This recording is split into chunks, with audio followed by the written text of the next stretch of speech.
And we have reached the halfway mark of the 2018 World Chess Championship. We now have Magnus Carlsen once again getting the white pieces here in Game 7 versus the American challenger Fabiano Caruana. International Master Danny Wrench here alongside Grandmaster Robert Hess to talk about what happens when you've had nothing but draws through 6 games. Robert? Yeah, I mean, the draws have been abound every single game. There's been a draw, but it's a little bit misleading, right? Because there have been some fights, particularly in Game 1 and in Game 6. In the first game, we saw Magnus Carlsen jump out to a humongous advantage, a winning edge, in fact, and he could not finish Fabiano Caruana off. In Game 6, we saw the reverse happen. Fabiano Caruana got a winning position, although it was one that a human could not find the solution to that one. No human. No human. Gary Kasparov had a great tweet saying they would have checked them immediately for engine assistance had they found that winning plan. Well, you can all see right there below us what the tale has been here with the white pieces. Fabiano Caruana has been a creature of habit. He's tried 3 times to play the Rossalimo and prove an advantage against Magnus's Sicilian, unsuccessfully. Magnus Carlsen has been all over the map, right? We've had D4, we've had C4, and we've had E4, which begs the question, what will we see today in Game 7 from the world champion? Yeah, he's been mixing it up, and there's 2 kind of game plans possible. Fabiano Caruana with the white pieces has been entering the same opening every time, the Rossalimo Sicilian, as you see underneath us, the openings played. And with the white pieces, Magnus Carlsen has been doing a bit of bobbing and weaving, ducking and diving, trying to avoid Fabiano Caruana expecting a certain opening. And if you follow the kind of trajectory here, he's played the 3 most popular moves, right? E4, D4, and C4. But he started with D4 in Game 2 with the white pieces, so you might think he'll go right back to D4. But what do you think? Do you think he'll venture into the Petrov once more? I honestly have no idea because I'm not good at making predictions. I am sorry, I'm curious if the game has started yet. We don't quite have one yet. But we are moments away, a minute away here from the first move of the second half. I don't know. I mean, it's easy to play the ifing game, if you will, the big questions like in Game 6, if Fabiano Caruana had managed to win that game with the black pieces, he would have been the new world #1 and perhaps been on his way to being crowned the new world champion. But what if this had happened is a big question in chess, and that actually leads us to our daily question here. So for all those of you wondering what we would come up with today, given what happened in Game 6, we came up with one of the biggest ifs of all. If Bobby Fischer and Anatoly Karpov had actually played in 1975, meaning Fischer hadn't completely disappeared and tried to defend his title as the American world champion, who would have won? And I can't wait to get the fans' response on this. We just had a lot of speculation in what was a super exciting Game 6 because of that moment, right? We may have had, for the first time in 8 years, Magnus Carlsen may have not been rated #1 in the world. But it didn't happen. Magnus Carlsen held the draw. He's still the world champion. So it was all a bunch of much ado about nothing, right? But that's a good question because a lot of people believe that Karpov had really already jumped on scene as potentially becoming the best player in the world. And now the Fischer fans, of course, out there will say, complete nonsense, right? Fischer was still the most talented guy on the planet. His dedication had led him to a level of insane chess understanding where he had been dominating the Soviets, but 3 years and after he had already achieved his goal, would he have still had the same edge against a young and motivated Karpov? It's a great question. The game is underway, but get at us with the hashtag ChessTV. Get at us on Twitter and let us know what you think about that daily question. So, and here we go. Game 7, a new opening, but maybe back to the Queen's Gambit. Yeah, so he does venture to D4, Carlsen does, and I'm not surprised at all by this. In fact, people were texting me this morning asking me, what do you think Magnus is going to play? I expected D4 because he does not want to challenge Fabiano Caruana's Petrov. And here we see that Caruana again goes with the setup, knight of 6, e6, d5. A very principled setup. You're challenging the center. You allow white at any moment to take you on d5, but if you do that, the black e-pawn takes, your bishop on c8 can breathe new life into the position, and so you're not unhappy at all with that development. Yeah, and as I updated the analysis board there, I'm sorry everybody, I was like all of you, just obsessed with the fact that the game had started. Now our analysis board here, that Robert and I will be working on our palette, if you will, right, where we get to make our daily course of blunders. I wouldn't say masterpiece. Where we get to make our blunders, the analysis board is ready now. It's our canvas. Our canvas, if you will. We're artists. Come on. We are artists. Whether anybody appreciates our art or not is always up to debate, right? But then again, nobody appreciated Van Gogh. Vincent van Gogh? Vincent van Gogh until long after he was gone. That's a good shout out, actually, to our own Peter Dockers, who will be joining us. The Dutchman himself, instead of Mike Klein, will be tuning in live from London as he's now made the way across the global world from India's Tata Steel tournament back. But we'll get into that in a minute. All right, so we have Bishop e4. So we have the exact same opening that we saw in Game 2, everyone. This is what Magnus Carlsen played in Game 2. We highlighted in that game some fundamental understanding of this position, that the bishop often also goes to g5. A lot of beginners might even be more familiar with this move. Just from a principled perspective, it puts immediate pressure on the knight, who defends the pawn on d5, who of course is constantly feeling the heat from white's pieces here, the knight and pawn. And so the bishop on g5, Robert, I think is a move that a lot of beginners are more used to seeing, but as you and I highlighted back on Game 2, and we'll do it again now, this is a more flexible move. It's not as forcing, where the bishop on g5, while it does those things I talked about, right, it puts pressure on the knight, and of course fundamentally much easier, I think, for amateur or beginner players to understand the purpose of this development move. But it also leads to trades, right? And if you want more flexibility in a position, you don't want to have to trade for the knight or the bishop, frankly, right? You want to keep the minor pieces on the board. So that's one of the basic advantages of the move bishop e4.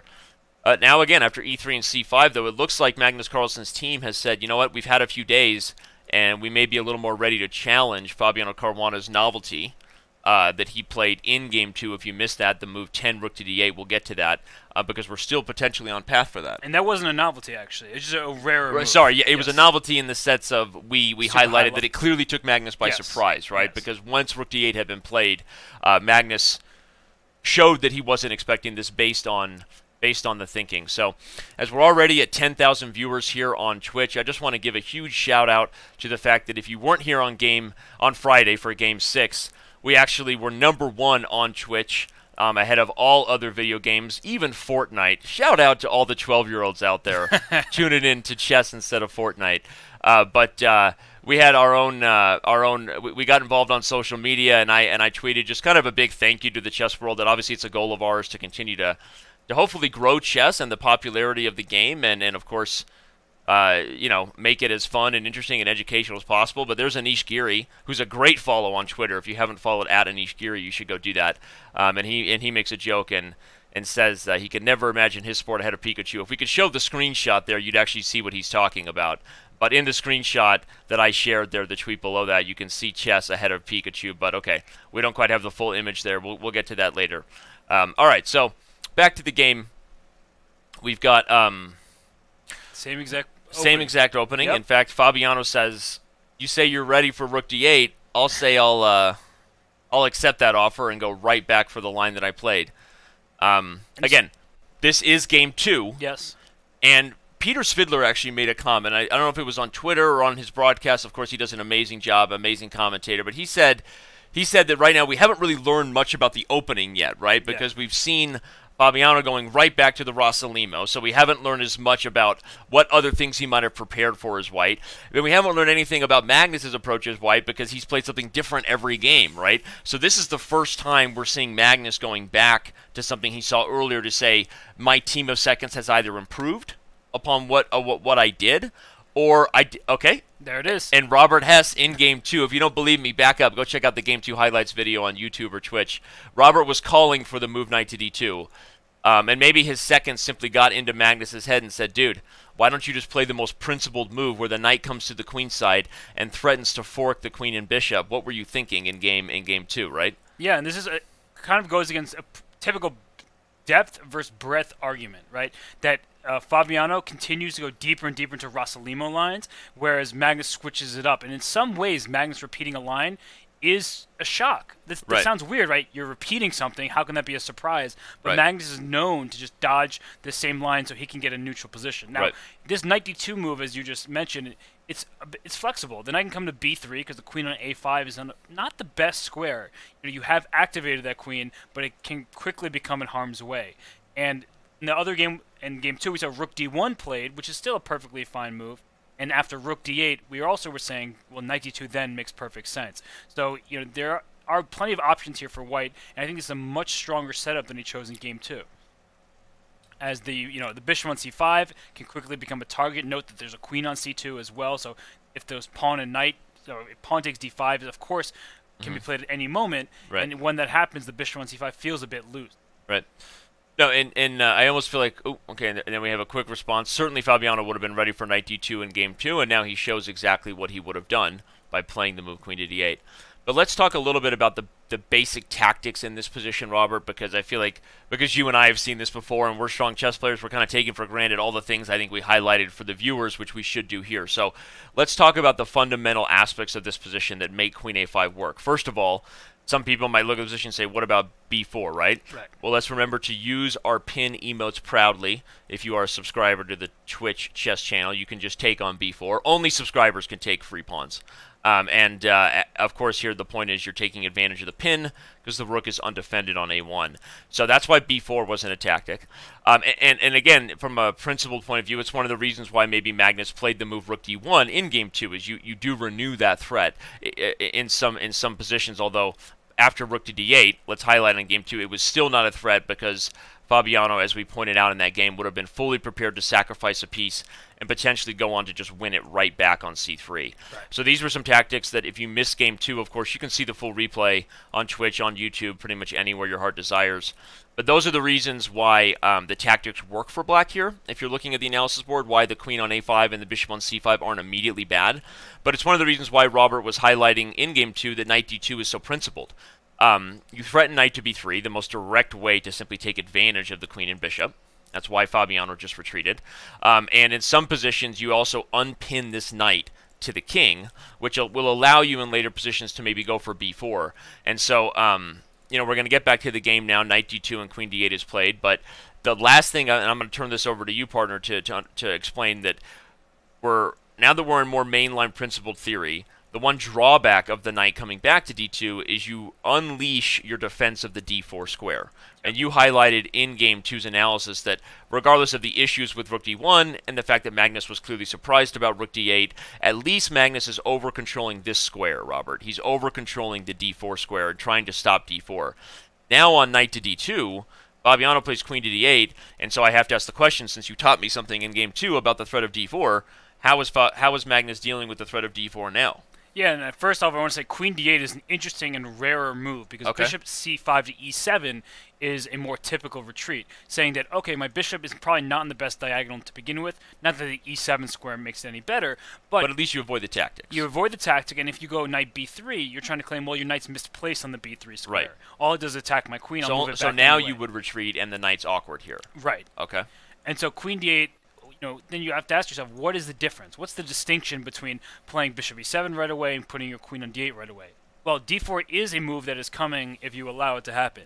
So rook d1 can be a response. You can think about... And is this a tactical way to deal with d4? Am I guessing right that after d4 we have another pin emote? Exactly. You just pin right away, and you can't take my knight on c3 or else you lose your queen. Can't take anybody, right? Or the queen falls. And your bishop on c5 is immediately under attack. Your pawn on d4 is under attack. So white is just putting too much pressure in the center. Okay, so that solves that. So maybe rook d1 is the way that Magnus goes here, coming up. Yeah, rook d1. I would say pawn takes d5 is also a way to think about it. You highlighted also in the game 2 analysis that we could reach a potential IQP position. Talk, if you would, a little bit just to help if that position happens so the viewers feel like they see the bigger picture about what both sides would want to do in a structure like this. Right, so the isolated queen pawn, IQP, is bad in the sense Speaking Italian. Bad in the sense that another pawn can't protect it, right? A pawn's best friend is always another pawn. Where's my buddies? They're the least valuable pieces, so you want to protect your least valuable piece with another least valuable piece. Don't underestimate them, though. Now, the good thing about having an isolated pawn is that the files adjacent to the pawn are open. The C file and the E file are both semi-open files. The C file is totally open. The E file is semi-open. That means that black can put a rook on E8 and just gain more space on that file, whereas a rook on E1 wouldn't do so much. And sometimes the rooks on those open files will help threaten the advance of the pawn, right? Exactly. Uncle Yerma, who does our daily recaps on YouTube and Twitch and wherever, working with him, I remember a phrase that stuck in my head where he said, the best isolated queen pawn is a pawn with no defense. Because what he's saying in between the lines is if that pawn is still on the board, that means it hasn't been lost, and two, that means that all of your pieces are so active in the ways that Robert was just highlighting on the open files and on the squares around the pawn that actually you've created enough counterplay to justify that weakness. So as I'm highlighting here, you can see that Robert's point of the way you would play with an IQP, hopefully, is full activity as compensation, not acknowledging your weakness and then playing a bunch of passive moves to try to hold on for dear life, right? So these are some general pieces of advice in a structure that we may or may not get, depending on what Magnus Carlsen chooses to play here. But hey, we now have our first think. Yeah.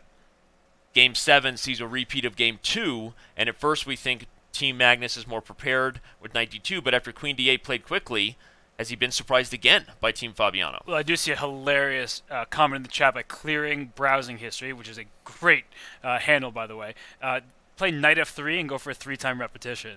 Because that queen went from D8 to A5 with the Knight in F3, so if we just go back... Well, first of all, if they do that, they would have to do this about 27 times before they reach move 30, because for those of you who don't know, the format of the World Chess Championship prevents the players from taking a draw too early on in the game. And the reason that's important, and we've actually had questions in Twitch, on Chess TV chat, thank you, of course, all of you that are with us. Why is that a rule? Well, the rule is there's a lot of people on site who paid tickets literally to show up in person. That's the first rule, right? And so if you look at the final and fourth bullet point there on the screen, that rule is designed for you, the spectators. Also, all of you on Twitch paid good money to show up here and troll us on your Sunday, right? No, I'm kidding. But it is true, right? A lot of people plan their days around these events, whether they're paying for it or not. And we want these guys to give us our money's worth, right? I mean, Robin and I, we don't have anything else to do. So, it is NFL Sunday. It is. But you're right, we're here, so you better play a real game. But anyway, so that's the reason for that rule. Although that is a great comment by Clearing Browser History. If they do a 3-time repetition, I think they have to allow the draw to happen. You don't have to do it to move 30. I'm guessing. Is that true? I think it is. I think the arbiter can step in and say. We'll get Peter Dockers to comment on that when he joins the show, because there's no way they would make them continue playing the same exact position. 30. That would be just. I think they might insult. Though. First of all, you that want would be that hilarious. To happen. Yeah, you want. That I want that to happen, and okay, it wouldn't happen. I would doubt it, but it actually happened in the Olympiad. It did happen in the Olympiad where they forced. That's what I'm saying. Well, I don't know if they forced either that or what it is. Sometimes it's in the contract. For example, we have things in the Speed Chess Championship contract with the players that protect us as organizers and the product we're trying to offer to all of you, the fans, that say, hey, even if you lose the match, you have to do the post-match interview, right? If you don't, you may lose part of your prize fund. I won't get into the nitty-gritty, but they all have to sign a contract that says that, right? And so if it's not exactly a rule in terms of FIDE, I would be surprised if it's not somewhere in the organizers' rules that if you don't obey this, there's some sort of penalty. Yeah. Possibly? Maybe. I don't know. Some sort of fine? Yeah. I don't know. But whether David Stern has the guts to hold Michael Jordan to those rule breaking, just like would they have the guts to hold Magnus Carlsen to it, who knows? Okay, but I think it is in the contract as some sort of prevention of rules being broken. I'm very curious about Magnus thinking here. It's clear that he wasn't expecting Queen D8. Yeah. I don't know what. I guess he was expecting this Bishop E7 move and need something else planned. But maybe he will go back Knight F3. And not to make a draw, but after Knight F3, Queen A5, then do this Rook D1, Rook D8. So or just to test the waters. Yeah, so if we, we can look at that a little bit. That maybe, he goes back to F3, and after Knight F3. Okay, James Coleman, by the way, candidate master and great Chess.com member. Shout out to James there in the chat. Says you're right. They only can't agree to a draw before move 30, but 3-move repetitions are not prevented. Okay, thank you, James. And James is a smart guy, so I trust him on all contract issues. So knight back to F3, queen to A5, and then rook D1, you're saying. Right. And I wonder if the reason why Magnus didn't do this in the first place is he's somewhat worried at rook E8 or a different move in rook D8. Rather than what Fabiano played in game 2. Exactly. Rook D8 was played, and he can play knight D2 here, which has been played several dozen times, and it looks very sharp. It's an interesting position. Importantly, the queen can't escape back to D8. Yeah, I was going to say, so what is the move here? Now that you've got this scenario with the rook on D8, how would Fabiano have dealt with this in game 2? Well, you can decide to retreat your bishop now, say bishop to F8 or right, E7. and this is one of the ideas, right? And knight B3 doesn't quite get the queen because the B6 square is open. But now, if C5, actually, I'm a bit concerned about the queen's safety, aren't I? Yeah, don't you have knight A4? Exactly. So that's I was testing you. I've reversed our roles for a second. Yeah, I was testing you. Hey, you no blunders yet. Somebody just lost money in Vegas. And so instead of bishop to F8, I guess you can take on C4, right? As a possibility. That way, if you take with a knight, my worry about this is it looks like you trap the queen, but after you you take trade first, you have the D8 square. And then back. Okay, this is key because otherwise, note everyone that the bishop guarding the C7 square this lady is running out of options, but she does have enough time with the help of the rook there to get back to a safe square. Okay, so interesting there. Now we do have a move. Knight to b3 has been played, so there will be no 3-move repetition. Shout out to the Diamond member in the Chess TV chat using his own emotes over there, the fork emote. Gotta love it. Gotta love it. We got fork emotes everywhere, Twitch and Chess.com TV, wherever you may be choosing to join us. We've had a lot of questions about the match race. What are we playing for? And so that's one of the reasons why we added that nice visual there. Shout out to our production crew who surprised us with an amazing way to add. It almost looks like a football grid element, right? It makes it very clear where the touchdown is. If you look there to the right of the analysis board, the touchdown is 6.5 points out of 12. So far, of course, the match is tied 3 apiece. Shout out to our mod, Coffee Man. Just got a gifted sub from Chess Bay. We love Chess Bay. And, all right, so knight to b3. Yep, attacking the bishop. Right? Yep. First and foremost, we got to point out that bishop's under attack. And so where does the bishop go? You really have, well, 3 squares that are possible to go to. e7, b6, or d6.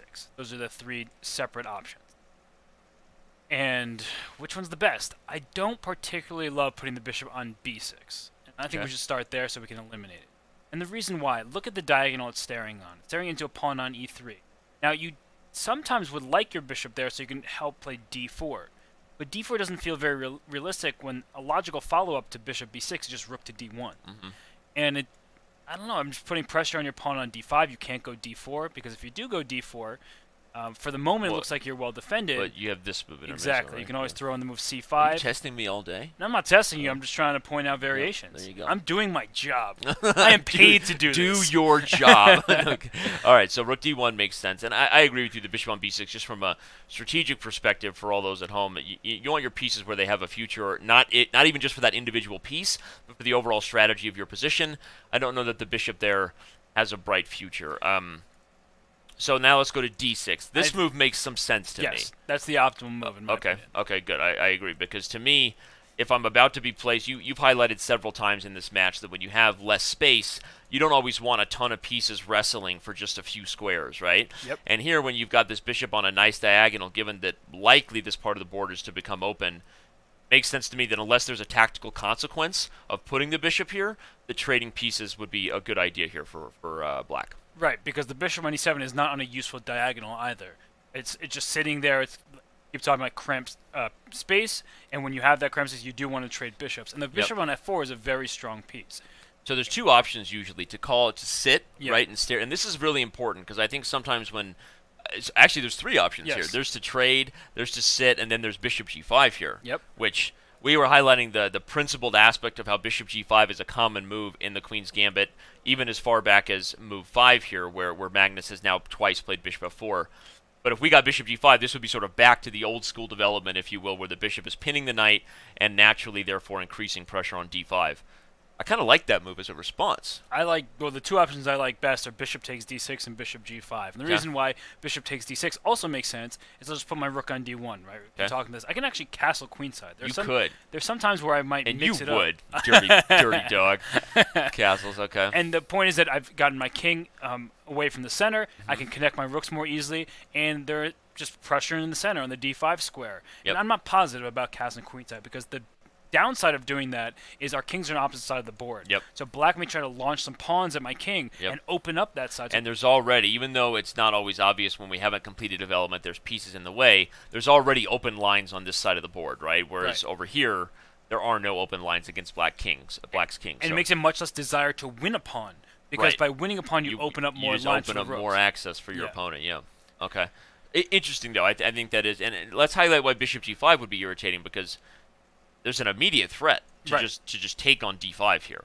So am I playing bishop e7, losing yet another tempo? I'm also tempted to perhaps play h6. And call the bluff? And say, if you take me on f6, similar principle. You can win a pawn, but I get the 2 bishops and some open space to work with. So make queen g5. And now you have trouble developing, right? Because the pawn on g2 is under attack, so you can't develop bishop from f1 too quickly, and knight on d5 as well as under threat. Black's pieces are more free and way ahead in development. That's interesting. I like that.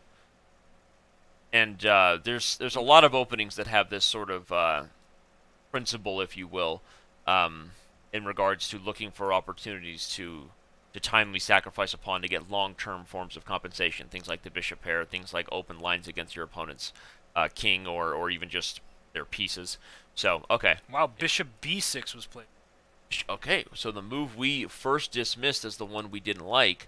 So to me, Fabiano's saying a couple things here with this move. One, he's saying, I'm not giving up on my dreams just yet. I may still want to get d4. I don't like it. I think rook d1 is such a logical reply. Yeah.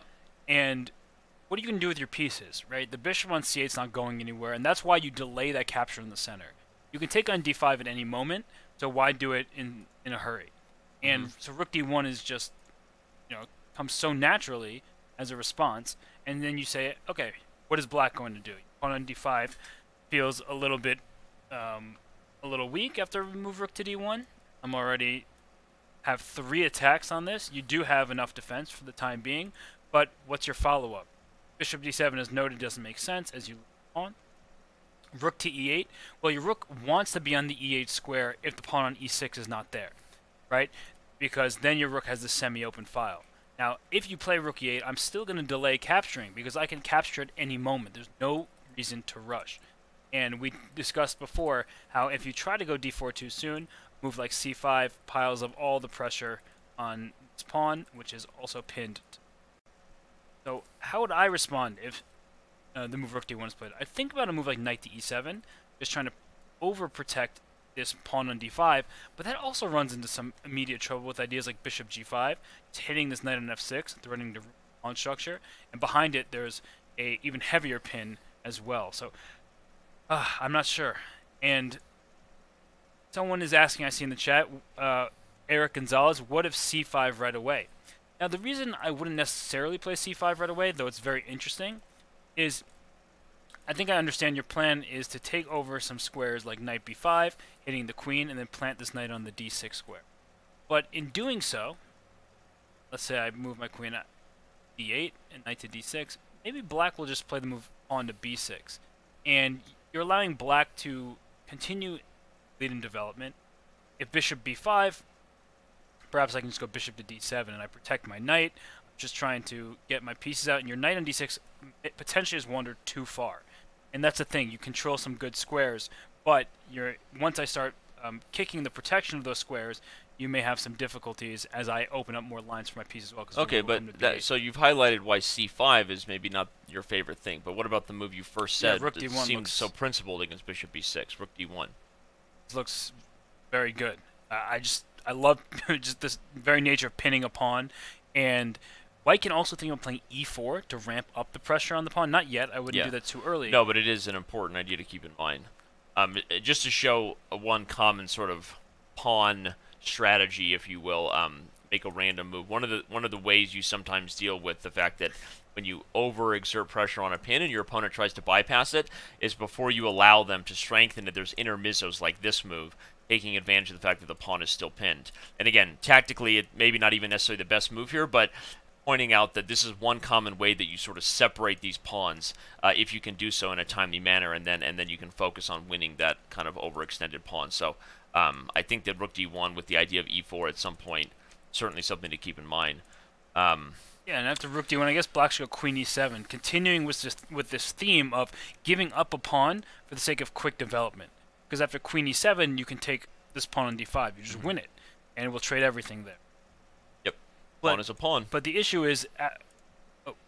sorry, what? I was going to look at that. I actually think queen e7 might be a good maybe move. This is a justifiable sacrifice? Yeah. Because you have bishop e6, bishop e6 and then rook c8, and my development is coming so rapidly. Maybe now that we've seen 2 or 3 variations where there seems to be a common thread. Bishop d6. Oh, bishop d6. Forgot about that move. Okay. But okay, you don't have to play rook c8. Right. Right. True. Even if you make another slightly slower move, so to speak, right, you still have kind of the point you've been highlighting, which is we've seen a few lines now where maybe Fabiano's goal is to actually just sacrifice his pawn in the center and take advantage of some slightly slow development, right? And there's actually a good way of doing that. Instead of queen f6, maybe take the knight on b3. Immediately. And say queen takes bishop a5 check. And say goodbye to your right to castle. Yeah, your king's that stuck actually in the looks center. like a forced variation, and for the first time, Robin and I might be justifying why this bishop is on b6. Okay? So Fascinating stuff. And again, because I believe we're still probably in the home kitchen, Fabiano's kitchen. He's got great like pictures on the wall there. It's a very homey environment in Fabiano's kitchen. Because I still believe we're in Fabiano's kitchen, I'm going to guess that there's an idea where this bishop might come to a5 as far as a kind of a common theme in this line. So maybe that's one of the things that Magnus Carlsen will be thinking about right now. One of the things that you should be thinking right now is what you're going to be doing with the rest of your month here in November. And so we have a schedule slide. We've been making kind of a shout out to all the coverage we have during this month of November, but let's give you a visual to take a picture of it with your face camera. If you blink your eyes really fast, what you're looking at becomes cemented in your brain. It's science. I don't even know where it got it, but it's science. So just do it. Blink your eyes really fast. Map out that schedule here for the rest of your month of November, and that is our World Championship coverage where every live show is taking place. Remember, on those rest days, there was always a recap show by now International Master Levy Rosman moving forward, as John Bartholomew is probably on a plane to London as we speak. So shout out and thank you to both of those guys. John Bartholomew, who's now handed off the reins to Levy Rosman. Wingardium Levy Rosman. We'll move off of that scene. There we go. Grandmaster Yasser Seirawan, of course, is also doing recap videos for Chess.com, premium members only. And then, of course, Yermolinsky doing his thing every day, a daily recap video. So there you go. There's your schedule. You took a picture of it with your face camera. Did you do that? Yep. Yeah, got it. These are cemented. Google glasses, right? Yeah, the Google glasses. Yeah. They're not actually. They're just normal glasses. But. So Magnus, into the think tank. Bishop is on b6. Yeah, it's a good moment to get into the think tank because in one hand you would like to play rook d1, but on the other you see that these queen e7 lines start opening up and you're not so sure of yourself. Of course, after Sorry, Diamond Member Scrummo says I just sprained an eyelid. So go ahead. Sorry, go ahead. That's an amazing comment. These rook d1, queen e7 lines. I was just thinking after this, after queen e7, you would like to play the move knight b5, but the problem with this move is that because it threatens bishop d6. That's why, everyone. Bishop d6. Winning the rook on f8, and if you play rook d8 to protect that square, then c5 is really annoying now. Your bishop is stuck. SpaghettiOs, bishop trap. And after knight e5 comes, so that's the whole point, is that black is ready to strike back in the center and say that I'm ahead in development, I'm attacking your bishop on f4, and if you're not quick as white, your king is going to get stuck in the center, and I'm going to be able to obtain the advantage. So this idea is not recommended for white after rook d1, queen e7. You really don't want to take on d5, and if you have to play something a little slower, say after queen 7, bishop e2, yes, white is slightly better because if you take on c4, now I take back on c4, and what black was smart to do is wait until the bishop wasted a move before capturing. Right, and that's a point right there. Just noted that you waited one moment before you took there just to gain a small tempo.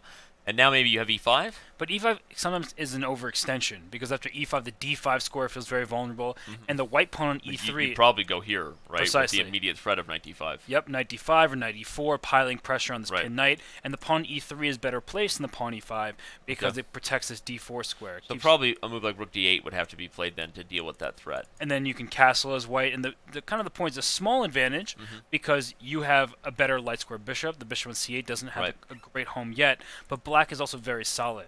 Now, another issue is bishop d7 will be met by putting a bishop on d6. It's always very frustrating to deal with something like this, because I can put my knight to b5, and then that d6 square is like when you get like a thorn in your shoe and you can't get rid of it. Yeah. And you're like trying to walk and it's poking you, and then you got to take off your shoe. And is it in my sock? Is it in my shoe? How do I get this thorn out of my shoe? Right? Okay, yeah. That's actually a great analogy. So the bishop coming to b6, those are kind of variations we would not want to happen, everyone, where the d file becomes open and we get that sort of thorn stuck in our shoe there on d6. But I like how you said that, so let's analyze that. Rook d1 here, a more logical move now, bishop e2 rather than falling for Fabiano's pawn sack, takes. Something like this happens where, let's say black doesn't allow the thorn to be in the shoe, but you highlighted that white has a small advantage based mainly on activity, right? Because if we look at things from a structural perspective, this is almost as symmetrical as what a Petrov sometimes deals you, right? No structural weaknesses for either side, and that can be bad if you want these long-term winning chances where your opponent has a dynamic or a positional weakness, aka doubled pawns, a weak king, right? Things you can kind of hang your hat on for some time. But it can also be really irritating because, as you said, yes, it's only activity, but but you have a hard time getting developed, right, without making your opponent's active pieces better. So Right. don't dismiss that there are still potentially winning chances for either side, but particularly the white side in a position that is kind of symmetrical. Um, so yeah, I like that. Let's be aware of that. We actually have our first kind of social media involvement here of the day. Kind of a cool tweet. Um, the uh, the world champion there, kind of making a kid's day as he holds for a long time, does it right, and you get a high five there from world champion Magnus Carlsen. Just awesome. Awesome by Magnus there, and then Fabiano shakes his hand. That's got to make that kid's day. Absolutely. But it was kind of funny, because I think the kid was kind of nervous, like, because there's been so many funny things where people have been making the wrong move, and so he's like, what? Yeah, That's that's I right. did it? Yeah. Did I But do it right? I think that's actually a chess player. I'm not sure, but Yeah. I'm pretty sure that kid is quite a talented chess player, and so there still is that nervousness because Woody Harrelson himself, the actor, is a decent chess right? player. And he made the wrong move. On purpose, from Right. what I'm hearing. Yeah, okay. He did it intentionally. He did do that, right? Yeah, he was. That's exactly what he would he, like, do. knocked right? over the He would know king. exactly what you said, e4, and then just move d4. Yeah. He's like, Classic. All right, there we go. The tweet I shouted to earlier, where we were super excited on Friday with all of you that tuned in. Thank you to everyone that's here. Don't go anywhere, of course. This is Magnus Carlsen's second chance with the white pieces, so we could be in for quite the Sunday today. Let the NFL football be on the back screen, but put this show on the main screen, and maybe even tweet us that you're choosing this show to be on your big TV over any sort of NFL game. But the game is only just getting going, Robert. Magnus Carlsen in his second kind of think of the this game, is and we have a surprising. 20-minute time advantage for the black pieces. Yeah, very surprising here, but I'm not worried about Magnus's position. In some other games, in game 2, for example, Fabiano was playing very quickly, Magnus was not, and then Fabiano quickly obtained an advantage when Magnus had an oversight. Here, I think White's position is very pleasant, and he's choosing between different pleasant options. Move c5 was discussed earlier. I'm not the biggest fan of that. I don't like committing the pawn to c5 so quickly. Yeah, you relieve your pressure here, right? And Yeah, you more pressure, more fun. and then you actually get to see that black has the stronger center, right? The big difference in this position before going c5 is that, and well, even after, but black has 5 pawns from the d to h files and has 2 pawns in the center to white's 1, right? There's e and Again, d versus Fabiano favoring the center. Exactly. And so by playing c5, you permanently allow black to obtain control over the center with the pawns, though the d6 square, we're talking about these vulnerabilities after the trade on c7 and the knight b5. So it's an interesting dynamic where you relieve the tension in the center, but take control of some squares behind the pawn. analysis you were making earlier to point out that, as pretty as this looks at first, and we all love outpost squares on the 6th rank, okay, maybe I don't move because of b7, but the point is at some point Just go b6, yeah. you just play b6 and maybe even right away, right? I mean, b6 would undermine the protection of the knight, and if you have to trade, you're just sort of helping my development come to deliver some pressure before you have once again gotten your king out of the center. So you have to be really careful overextending yourself for positional advantages. Recognize them. The potential of an outpost square is one thing. The ability to execute and permanently take advantage of said square is a completely different thing. And so that's why Robert and I were kind of both against c5, because if you can't immediately justify something concrete here, it's only a matter of time before black gets to move e5 in, right, Robert? And then we have Fabiano's favorite thing, which is a big center against Magnus Carlsen. And I got to give my LDAP a shout out because the comment is Woody Harrelson's Chess.com account username White Knight Can't Jump.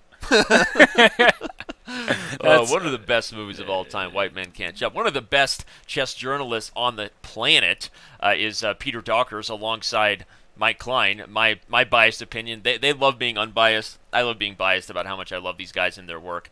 He's going to join us right now because it's a good time to be joined on site by somebody who has the kind of scoop that Mike Klein's been bringing to us. Here we have the one and only Peter Dockers. Now we have just had a move bishop e2 on the board, but let's get Peter's take on the vibe from the playing hall after the halfway point, the rest day. How are both players feeling heading here into Game 7, Peter? Hey, can you hear me well? Just checking. We can. Yep. We can. Okay, excellent. Yeah, I'm calling from the press room. Great to be on the show for the first time. This is my first game in London. I don't know if I can say much about the players, how they feel, but they certainly looked quite relaxed, and it was partly because of a nice moment. You actually showed it in the tweet. the 9-year-old kid who made the first move, he didn't get a handshake from Magnus. He got a high five, so that was very nice. And it is actually we're talking about Shreyas Royal, and he's the kid who was in the news a couple of months ago because his family was in danger of getting they were threatened to be leaving the country because his father's visa was expiring, and there was a lot of protests, and there's a lot of back and forth in the media, and of course all the chess fans and for example Malcolm Payne did his best to point out that we're talking about a talent. It's one of the big talents right now in the UK in chess. So yeah, at the last moment, I think somebody from the British government decided that they wanted to keep this talent in the UK. So everything was solved. It's the same boy. It's amazing, and a great story there, and it's cool to get him involved. Obviously, if he's a chess fan and going through the hardship, it doesn't get much better than a high five from Magnus Carlsen. So yeah, exactly. Well, if you don't know how the players feel, I asked you to put your tinfoil hat on, and I respect that you declined. You said the players look at ease, but what do you know about what they did on the rest day? Obviously, the big news from Game 6 was that Fabiano Caruana apparently was winning at some point. No human beings really had it. Both players were shocked in the press conference when they were showed a line where maybe Black had a mate in 36. What do you see, as the tempo we head into this back half of the match? It seems that there were a lot of questions about whether or not Fabiano could outplay Magnus, and he's done so, at least in one game. But who do you see as having the upper hand right now as we head into the back half of things? I don't think anyone has, to be honest. Yeah, it's not a very exciting answer, but things are really going back and forth, and so far it's been very, very equal, I think. And in this situation, I think personally I would still give Magnus maybe 15.5, 49.5 chances to win the match. Basically, what Fabiano said, because I don't know. I think he said like Magnus because it's Magnus, and yeah, that kind of summarizes it. Magnus because it's Magnus makes sense. And that it's not his first match. He has the experience. He has been the number one since 2011. So yeah, he should still be a slight favorite. But just like Karyakin, actually, Fabiano is giving an excellent fight and is not the worst player, I believe, so far. Right. And Peter, speaking of Vishy Anand, you just came from India, from the Tata exactly. Steel Rapid and Bliss. Can you give the viewers a sense of kind of what it was like to be there? It seemed like there were so many fans there because Anand is a hero in India, right? Yeah, absolutely. Yeah, that was actually the reason why only now I'm actually in London. We had this tournament in Kolkata. It was the first edition of a Rapid and Blitz event sponsored by Tata Steel. They also sponsor Vaikanze every year. It's one of the biggest companies, period, in India. Which you will be on-site producing, and Tata Steel will be on Twitch, by the way, for all those looking to mark their calendars early in January. For the first time, we have now made an agreement with the Vaikanze organizers that we're also going to be on Twitch this year, so that's great. Very exciting. So, I mean, there are 24,000 people on Twitch right now who would like to know that the biggest super tournament that starts the year every year, one of the longest standing ones, will now be on Twitch with our team on site. So got to give you some love there, Peter. Yeah, and I think it starts 12th January, and the great thing is also that during the second half there is a overlap with the Gibraltar tournament, where a lot of top 10 players will also be playing, and that one will also be on Twitch. So, it's going to be one big happy family on Twitch. Well, it's exciting, yeah. for the cup event. And I was going to say, speaking of being on Twitch, and there's a lot of sometimes I think the lingo and the community on Twitch is obviously amazing, and it's what provides so much support for shows like this and for streamers.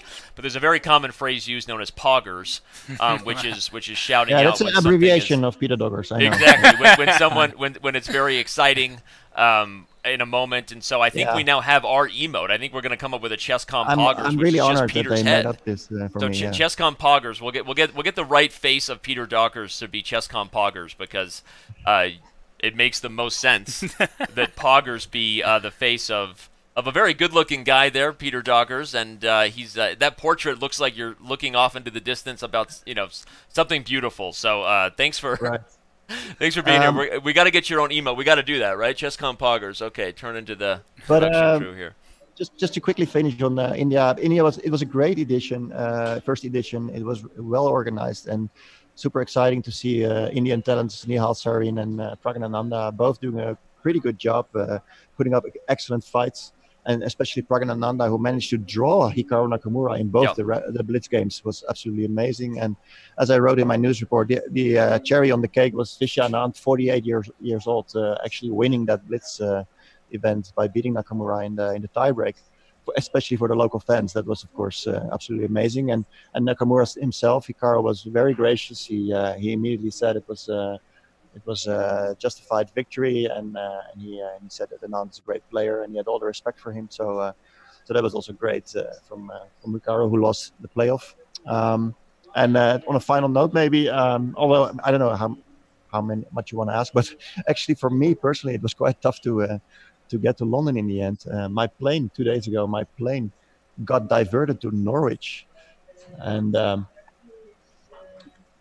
can you still hear me? Yeah, we're here. We just we're we're shocked. I'm on the edge of my seat here. What happened when you were in It was Norwich? so quiet on the other side. Sorry. Yeah. It was after 20 minutes in the air from Amsterdam, the captain said there's too much fog and we need to go somewhere else. And we landed in Norwich, which is 170 kilometers away from London Center. And they put us up in taxis paid by KLM, of course. And well, long story short, I also got into a traffic jam because there was a huge accident on the road. Long story short, I got to the playing hall after Game 6, 10 minutes after the press conference. I was at the playing hall. That's a sign that they did not want our own Peter Dockers there. Yeah, well, they tried. It was a super long game, and still I missed it. Yeah. Well, you didn't. I mean, I was gonna say you didn't miss much, but that would be a lie because it was definitely the best game of the match so far. But we're glad to have you on site for the remainder of the event, Peter. We're still in the position where Magnus has played Bishop E2, but we're going to get back to it right now. And thank you so much for all the work you do on site, the coverage from Calcutta, and good shout out to the early letting Twitch know to mark their calendars in January. So whether it's you or Mike joining us tomorrow, have a good day there in London, and we'll catch up with you on Monday. All right, have a good show, guys. Bye, Peter. Thanks, Peter. I do love that idea of the Poggers emo being his face. Absolutely. Because people will, that'll be hilarious inside joke for Chess.com Poggers, because there is only one Chess.com Poggers. Can we talk about something though? He said cherry on the cake. Is this like a European thing? It is a European thing. Like, isn't it like don't cherry? make fun of Peter. Like the pie, cherry pie. It's first of all, it's icing on the cake, exactly, cherry on the pie. Exactly. So or Shirley Temple if you're into cherries and drinks. Like, yeah, I mean, just cherry on the cake. It doesn't matter. Why would you hold on to something like that? All right. Because shout out to everyone who's here, and really appreciate it. In fact, ChessBay just made a huge shout out. Really, all that love goes to Aaron, our producer, who I don't know if he's in a position to throw himself on camera because he's kind of in a dark room right now. I'm not even sure he's alive. You might want to turn on the lights in there, Aaron. Jeez, I mean, are you even? Hello, everybody. Yeah. It makes us look like we're in a, He's got Magnus and This is Fabiano like, stay away from the light. Don't go into the light. No. Right? Anyway. You guys are too kind. Yeah, no, but Arn, no, seriously, he worked super hard all day Saturday to make sure that we were able to fix some of our final tech issues for our show that I think has been pretty awesome. So thanks to everyone who's here, and let's get back to the chess. All right. Cherry on the cake comes from a French saying. Thank you, Diamond member. C. Singe. I guess we have to ask Maxime when he eventually joins we'll ask Maxime to confirm that. But all right, so Bishop E2 was played, and as much as obviously the conversation with Peter was great to catch up on some general things in Calcutta, Wyke and Z coming to Twitch, but it was kind of good timing because we really only had one move. Magnus played Bishop E2, and all of our thoughts about whether Fabiano was in preparation maybe have been answered because now Fabiano's been thinking for what's going on 11 minutes now, Robert, and he still has not responded to what's a very, very simple developing move. Well, I think we should discuss the nuances, and that's the rook did not go to d1 and the queen did not go to e7. And the big difference is that now if you capture on c4, and I can play knight d2 perhaps as well. And the knight on d2, my knight wants to jump to c4 square with tempo. Yep. That knight is much better placed on the c4 square than on b3. And it's a common theme in some of these positions with Queen's Gambit declined and when there's a capture on the c4 square. And especially because you've been highlighting so much about the d6 square, right? Let's just show for everyone that, if just whatever, not the most aggressive moves are made but develop, you suddenly see that this knight here is so much better than the bishop, eyeing the d6 square along with his buddy over there on f4, and with a rook coming to d1, those would be real problems. So d takes c4, I'm buying that it might be met by knight to d2.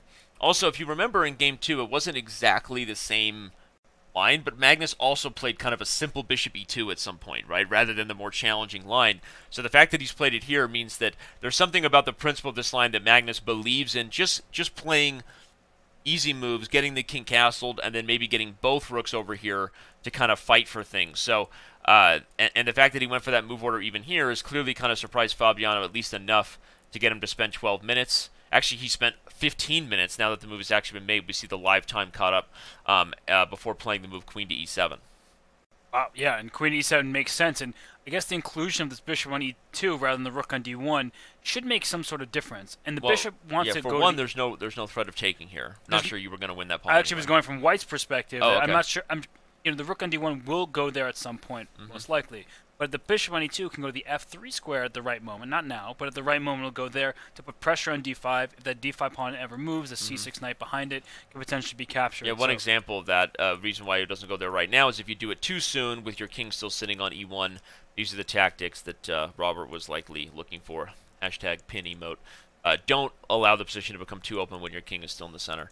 But I think okay. I'll go rook d1. He'll just so something like rook d1. If we get, I don't even know how we would get it, but if we do get a more traditional kind of position where an IQP eventually happens here, bishop f3 is certainly a move to keep your eyes on. Okay. Yeah, and it still goes to show that both sides are playing this waiting game on the capture, because if you capture on d5, we keep mentioning this, you open up this bishop, and this bishop right now is the weak bishop that you see in a French, you see in the Queen's Gambit decline. Anytime you put your pawn on e6, that bishop becomes weak, and that's why I think Magnus prefers these on bishop f4. There are some lines where you play e3 before going bishop f4, but your bishop gets stuck behind your pawn chain, and bishops really want to be in open space, of course. So if rook d1 here after queen e7, yeah, we're going to transpose in line with pawn takes c4, and then white has the choice. Do I take back on c4? But do you have to take on c4? Because you've already highlighted that maybe the threat of taking on d5 is not as concrete as you would think. It's not, but what useful moves do we have in the interim? I don't know. I was going to... Okay, what if I just play a waiting move that prevents something like bishop g5? I'll castle and wait for you to take me, essentially. Right. No, and you're right. I mean, I agree with you that the tension that's building here is key. At some point, somebody has to blink and take. For those of you wondering why we were giving up this pawn, is there were some positions where we analyzed that if white is too aggressive taking this pawn before getting the king out of the center, there may be some tactical consequences, like the rook coming to c8, and let's say the rook moves and this rook comes to c8. Yep. You may have some problems. So that was part of the idea. But I agree with Robert that if white just waits long enough, at some point, black is going to have to deal with defending this pawn. And like we were talking about, actually there's going to be a more likelihood of taking this pawn on d5 with the bishop on e2.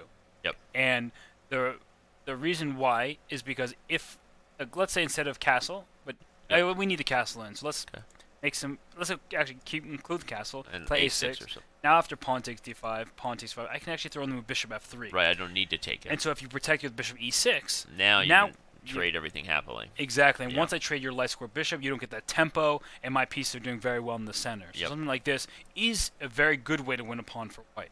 Yep. Well, it's interesting to see the first time Magnus Carlsen going back to something he played. Again, everyone, if you're just getting here, thanks for being here. This is a repeat of Game 2, at least it was, until Magnus Carlsen played the move 10 knight to d2. instead of the move rook to d1. So with him going back and then Fabiano having to adjust there, the question always comes up, like, what happens when these players play a lot? What's the style differences between the two? And so Robert has mentioned many times that the history between these two players, at least the most recent history, has not been very favorable for Fabiano Caruana, really until yesterday, right, where Fabiano maybe for the first time in a few years proved he could outplay Magnus with the black pieces, no less.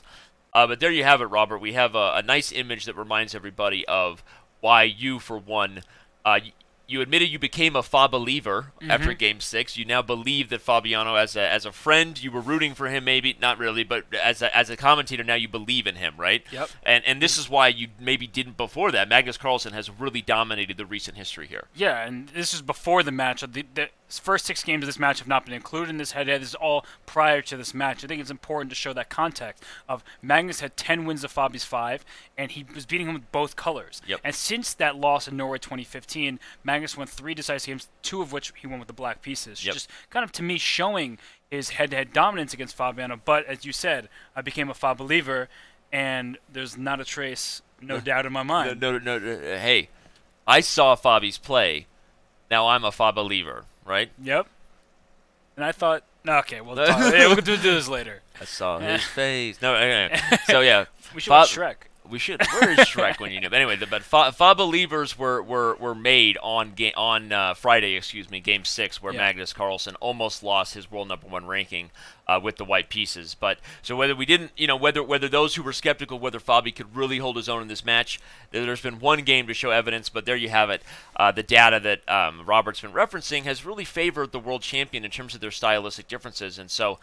That's why I'm curious. For the first time, we see Magnus going back to an opening he played previously, and we'll see if that makes good things for him here, or if Fabiano is still able to hold with the black pieces. Black has done just very well in this match so far, at least in terms of getting off to the right foot. Someone asked for a Shrek-themed board. That'd be a great sell, right? That would be a great, yeah. No, we're working on all kinds of new themed boards and things like that. We've had all kinds of requests for stuff like that. But anyway, so... Fa believers have multiplied since Friday, Game 6, and I'm still curious where Magnus Carlsen is thinking about in this position, because it's been so much time on moves that, I don't know. I feel like you could quickly play moves like Rook D1 and castles. Not exactly sure where we're at here. I really like the move Rook D1. It just makes sense, and if you do take on C4, we keep talking about you have a choice between retreating the knight to d2 or just taking back on c4 right away.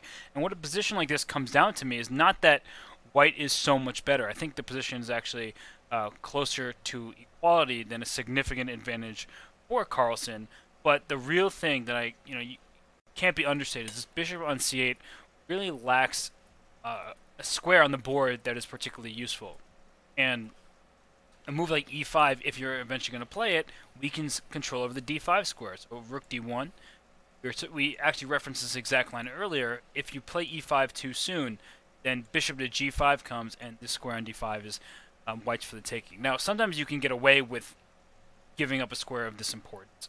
But after bishop e6, there's even moves like knight to e4, challenging this knight on f6. There's a pin going on that diagonal, and you will have to have your king side ripped open. Not to mention that knight to d5 is also very simple.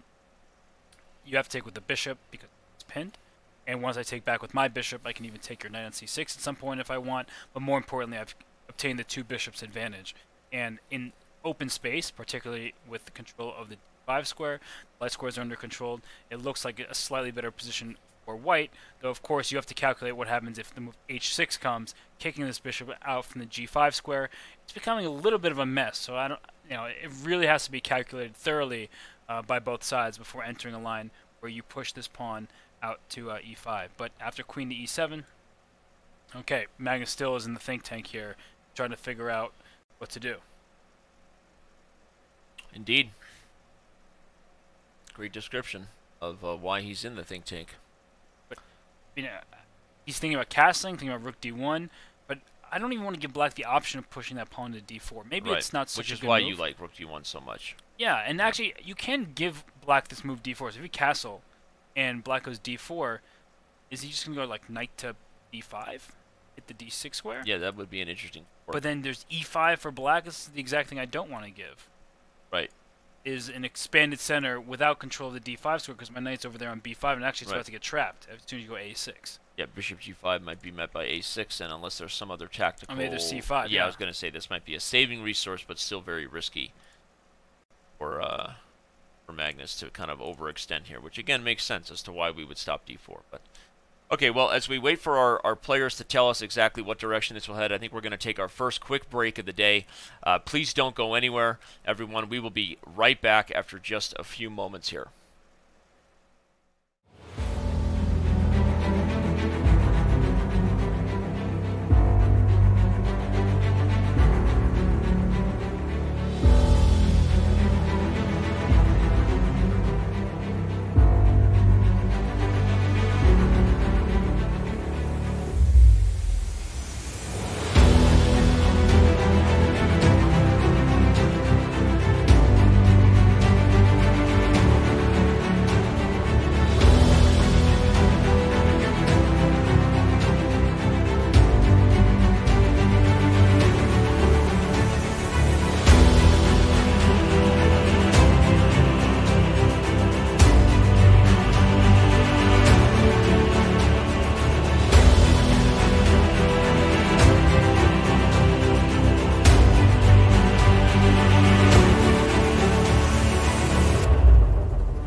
Chess.com is about playing.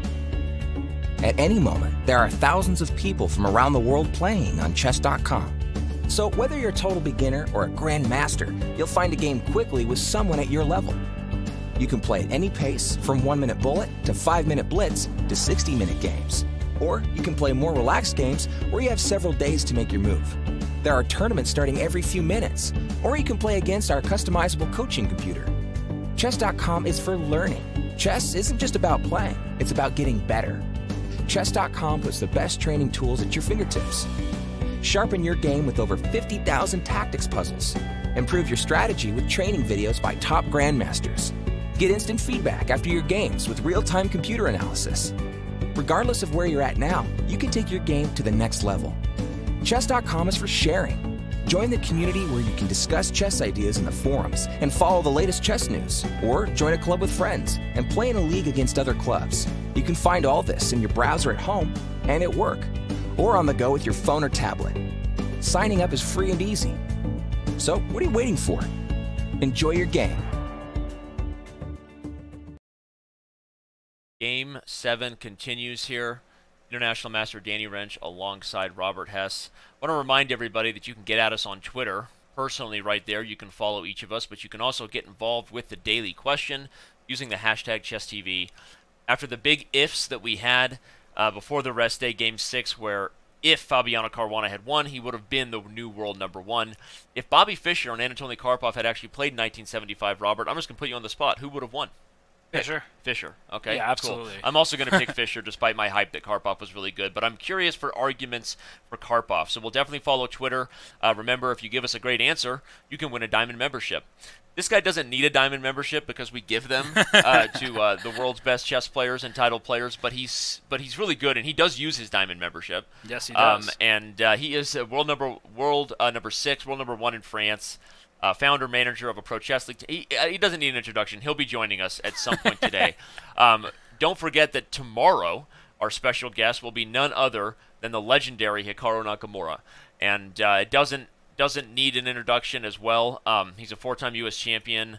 He's been world #2. He is currently the only Super Grandmaster, the only elite level player who consistently streams. So if you are watching this show, go to twitch.tv/GMHikaru and follow his channel right now.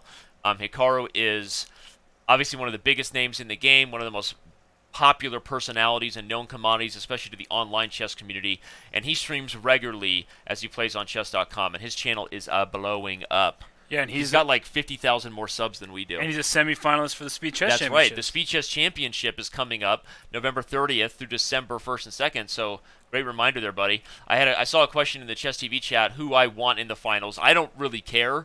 I'm predicting Wesley So as a slight favorite here, but again, Jan-Krzysztof Duda has already pulled 2 upsets, so at this point, I'm JKD all the way. I would expect him to make it. I don't know. Anyone with the initials JK can bring the magic, right? That's right. Look at you going full HP. Never go full Harry Potter, buddy. The show's young. Nakamura versus Aronian will be on Saturday, and then after that, we will have whoever wins those 2 matches throwing down on Sunday, December 2nd. So mark your calendars. More chess coming up right after the World Championship comes to an end.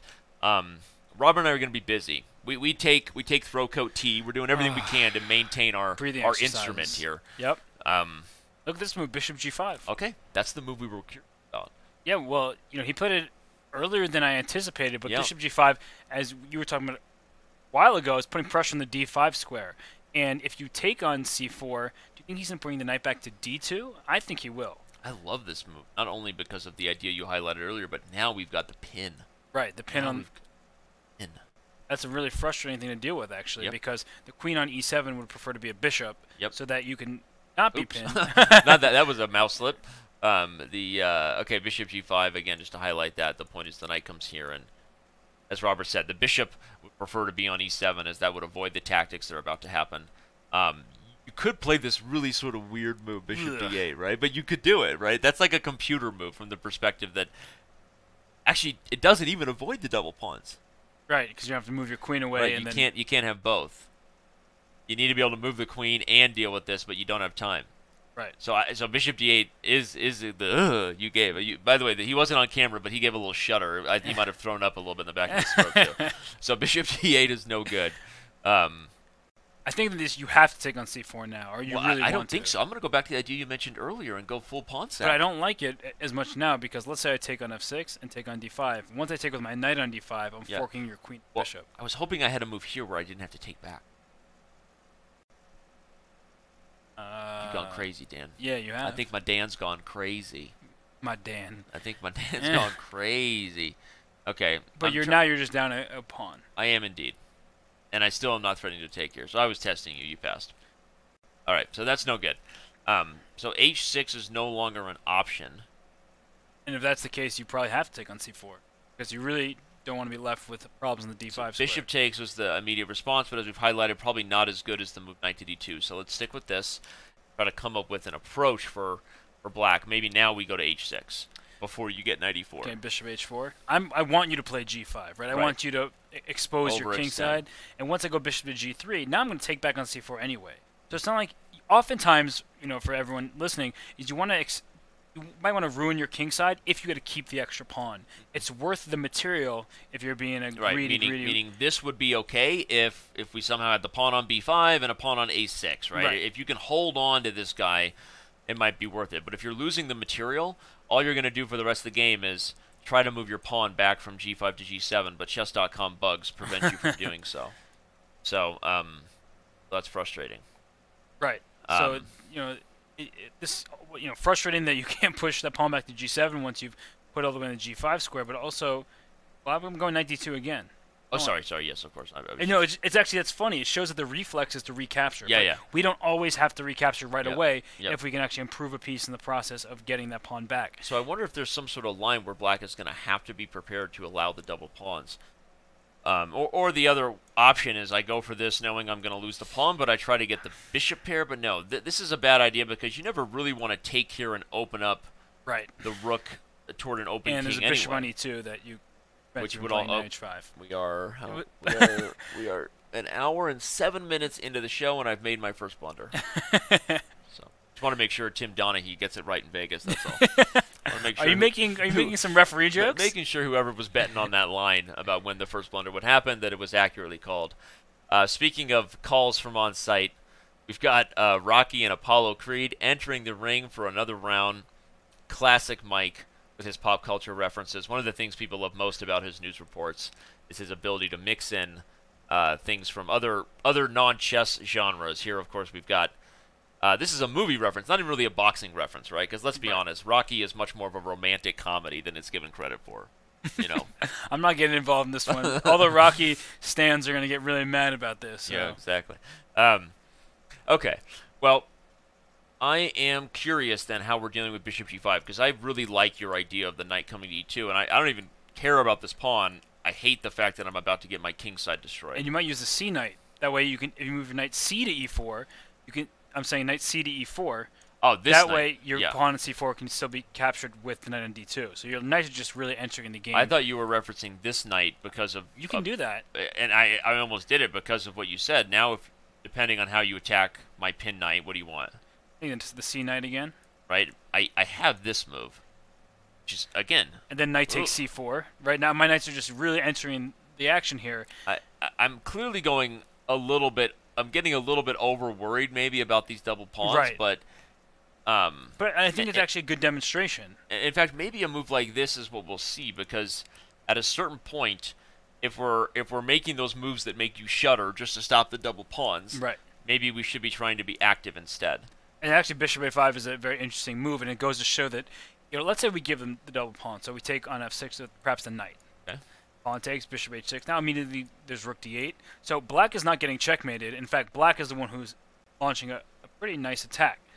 And this would be the kind of flipping of the script that computers help you find, because the human beings in us dismiss these ideas and hate opening our king, but accurate analysis can always outdo those human fears, and this would be an example of being...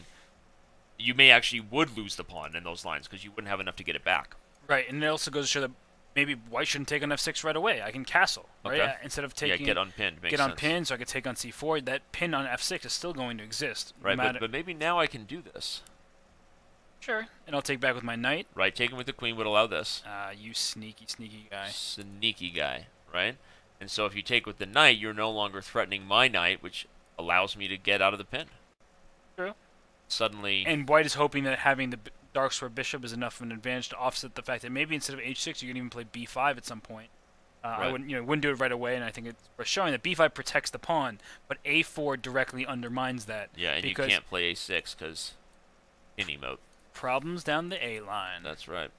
Well, the biggest issue here is how Fabiano's going to get activity to make up for the potential issues here on the king side, because this bishop on g5 directly says by Carlsen, I want to take advantage of the pin here. I maybe want to open up your king.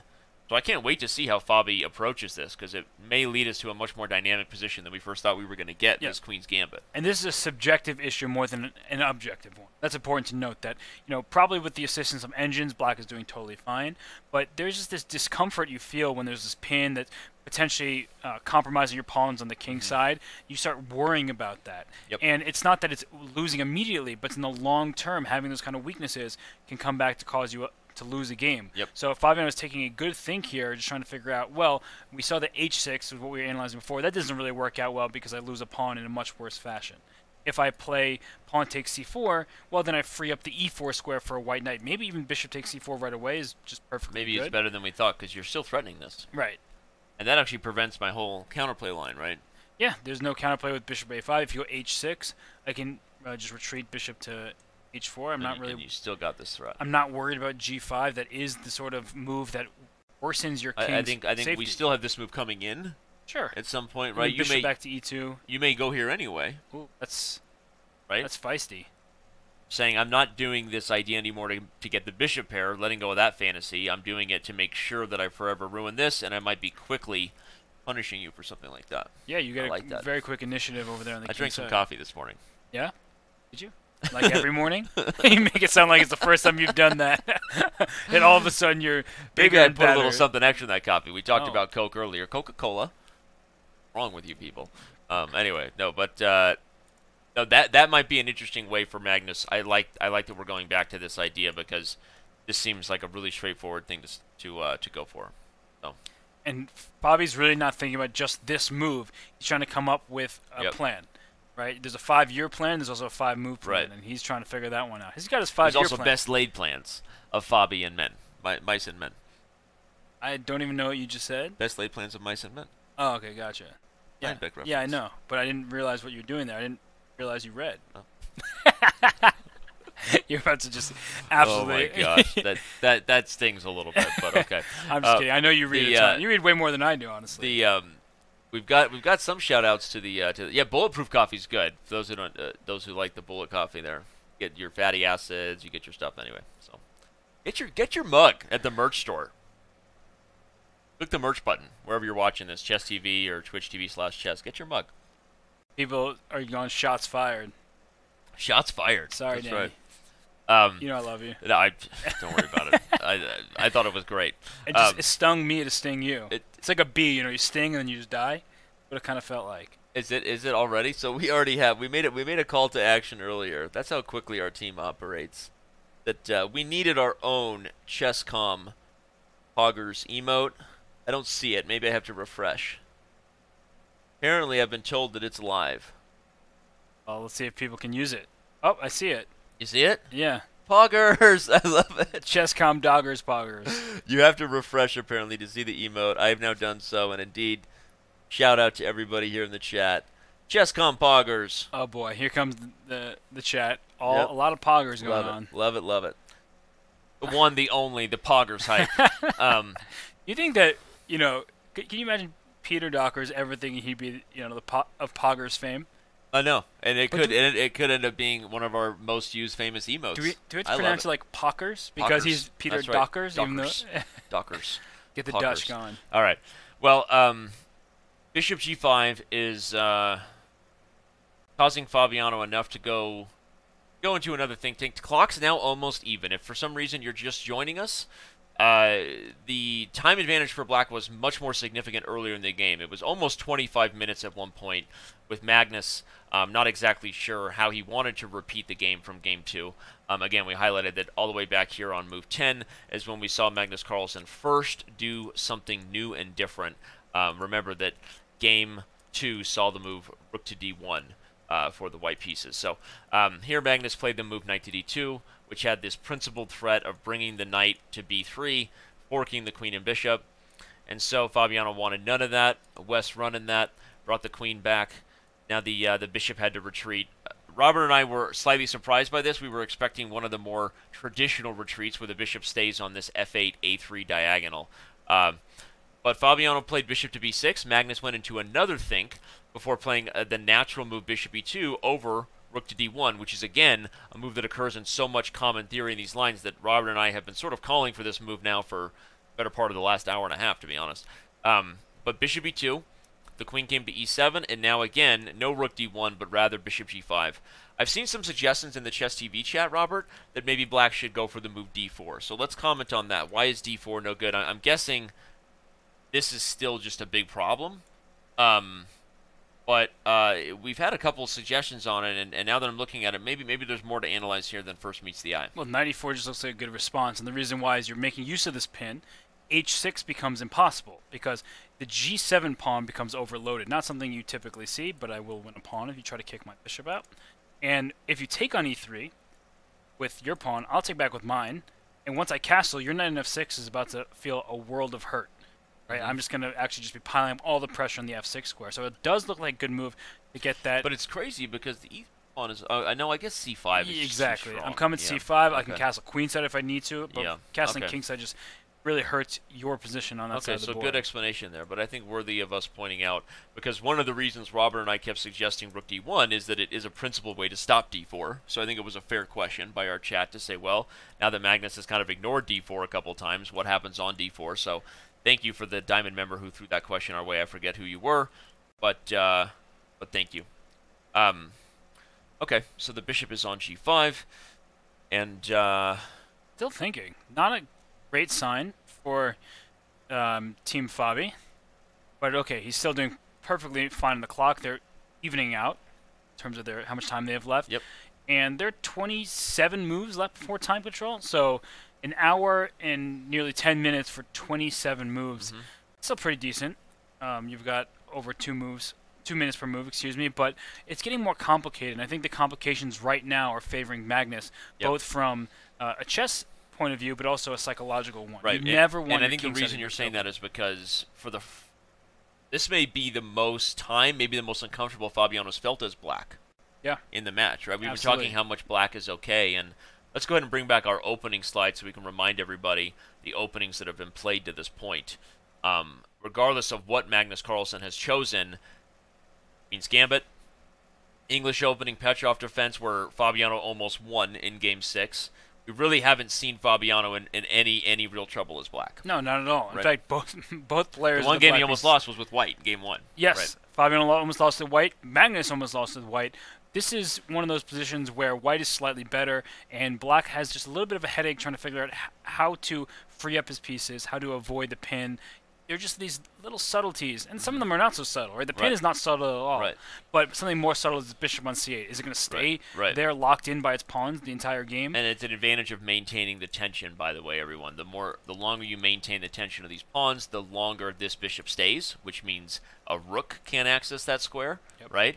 Which means this queen is perfectly safe here and on a very useful diagonal. So keeping your opponent guessing in regards to what's going to happen with the center structure, really crucial, right?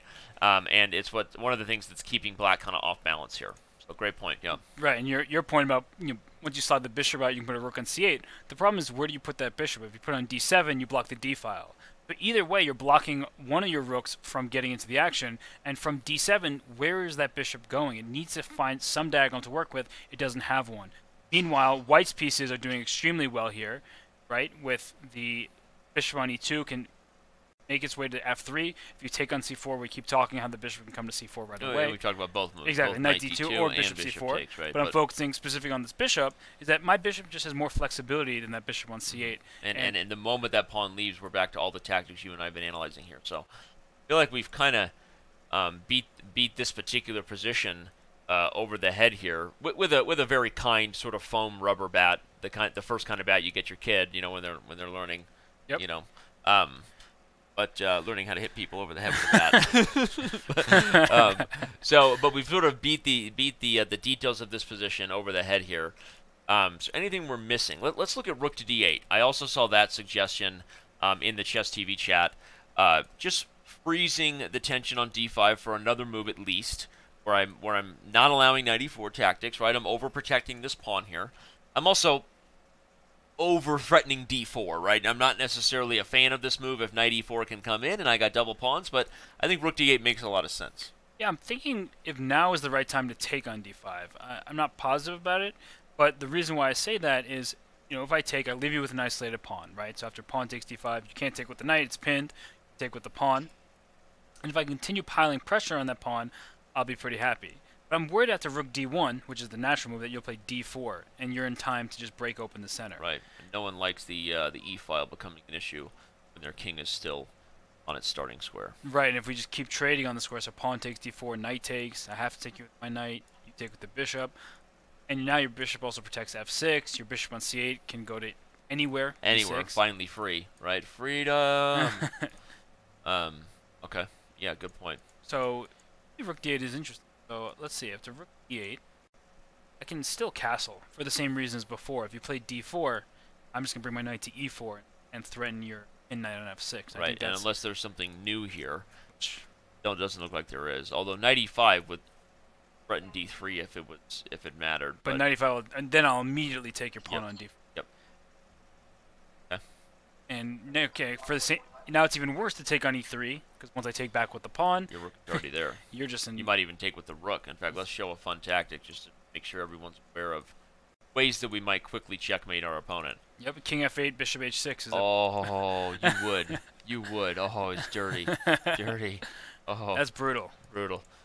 Yeah, so, okay, these are some fantasy variations helping keeping all of us entertained here as Fabiano Caruana now continues his think to be more than 15 minutes, going on 20 minutes here in this position after bishop to g5. So, but it is an interesting point that pattern recognition. Diamond member there in the Chess TV chat wants to know what's wrong with d takes c4. Well, we've been highlighting it, that whether white plays the move knight to d2 with ideas or even just takes right away, the moment you move that pawn from d5, there's threats of knight e4, which focus on doubling the pawns and opening the king side. Not to say we may not see it. It may be the kind of thing that black sort of needs to go for.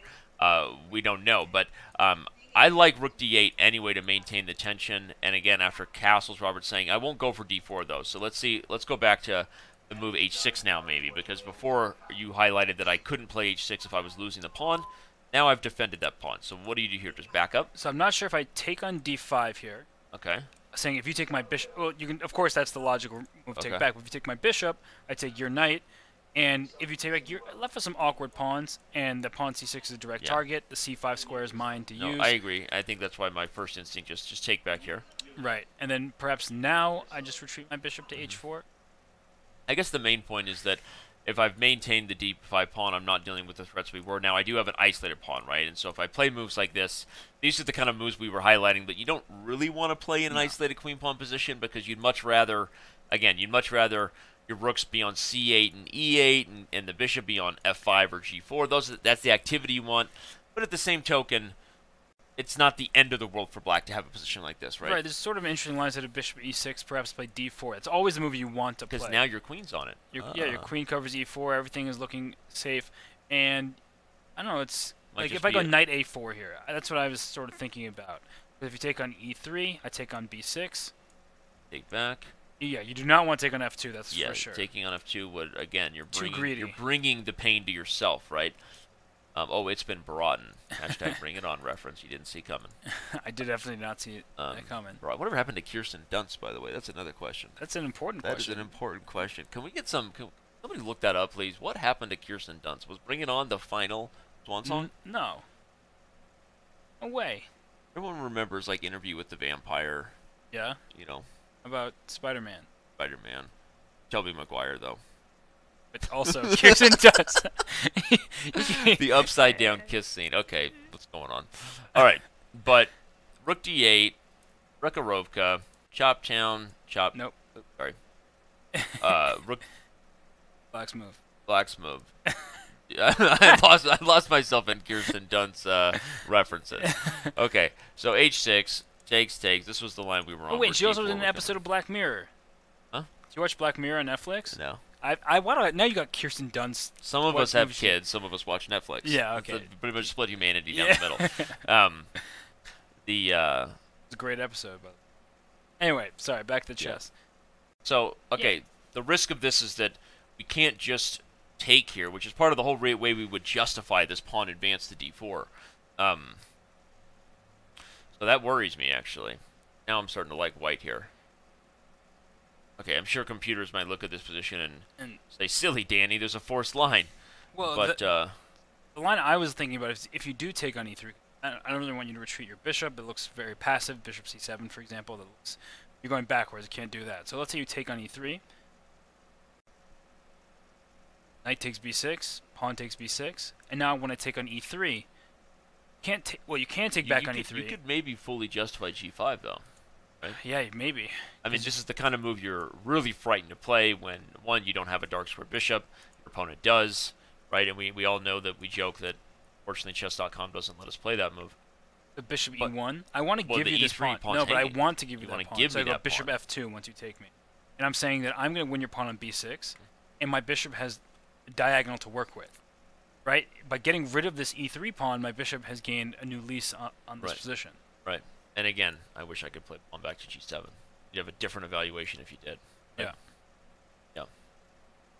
Fascinating stuff. And usually when we reach one of these super critical positions with fascinating stuff, we look for help outside of me and Robert. One, it brings back the show from wherever that path was that Robert was taking us on. Kirsten Dunst, Toby Maguire, Black That I was Widow, taking us Mirror, on? I don't even know. You took us. But now we have someone who is here for the chess and here for the fans, because she has been the most pleasant surprise of our coverage of the 2018 World Chess Championship. Grandmaster Ho Yifan. She is, her pedigree speaks for herself. Those who've been following the show, you know exactly who she is. And she's now joining us on the line in between her classes. But it's Sunday, so she has a bit of a break from school right now. Yifan, thank you once again for being here. And have you been following the game? What do you think so far here in Game 7? Hi, Danny. Hi, everyone. Yeah, I've definitely followed the game. As you mentioned, today is Sunday, so actually I'm able to start from very beginning.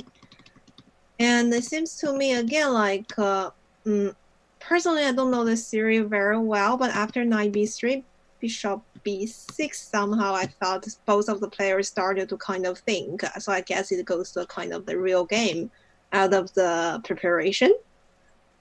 And to be honest, this move bishop g5 seems a bit, trying to make black make a kind of decision whether to take on c4 or probably play, let's say, maybe rook d8. Though I was thinking why just do something like short castle? Could be very simple. Yifan, I just invited you to the analysis board. I'm sorry about that. I was late on that today. But if you got that invite, then the fans can see your analysis as you do it. Did you see my invite there? Oh, just a sec. I still couldn't find your invitation. Oh, I did. It's Danny's fault. I typed Yifan, your username wrong. It's Danny's my fault. Okay. So my There it username comes. is 0. What is with the 0227? Maybe birthday. I assume. I don't know. Hey, who knows? There we exactly. go. Okay. There we go. Now you've been invited to the board, and Cool. you are once again in control, which makes the fans happy. I'm not in control. You are. So Makes me Bishop happy. G5. What do you think? What? It makes me happy. makes everyone happy. So what do you think Fabiano's thinking about here? We've been analyzing rook to D8 as a way to deal with this move, Bishop G5. But your thoughts? Yeah, rook d8. I mean, from my point of view, probably d takes c4 would be the kind of very simple option. Okay. I would assume, but here I thought it would be interesting to try something like knight d2. Right. Yeah. Even with the next move, probably knight ce4. Could be interesting. We looked at lines like this, and my thought was black might have the move knight e5 here. Knight ce4 perhaps met by this sort of interesting other side of the board shot, bishop a5. I'm not sure this is good or not, but we ended up deciding this looked a little unclear. But what do you think? It could be interesting, but for example, let's play a few moves like short castle. Okay. Maybe bishop takes d2? Yes, and I'm not sure if it makes sense. I'm just wondering if this could be kind of option. Yeah. Well, obviously here, if white wins back the pawn, then white's happy, right? Because we've exposed the king. But black justify craziness. What? Probably it's just very tiny. For example, bishop d7. Yeah. Okay. Yeah, because the compromised pawn structure looks bad, but when pieces start getting traded, there's no real attack, and especially in endgame, those pawns are not so bad. Exactly. So queen 7, bishop g5. This is just one of the one of the dozen possibilities.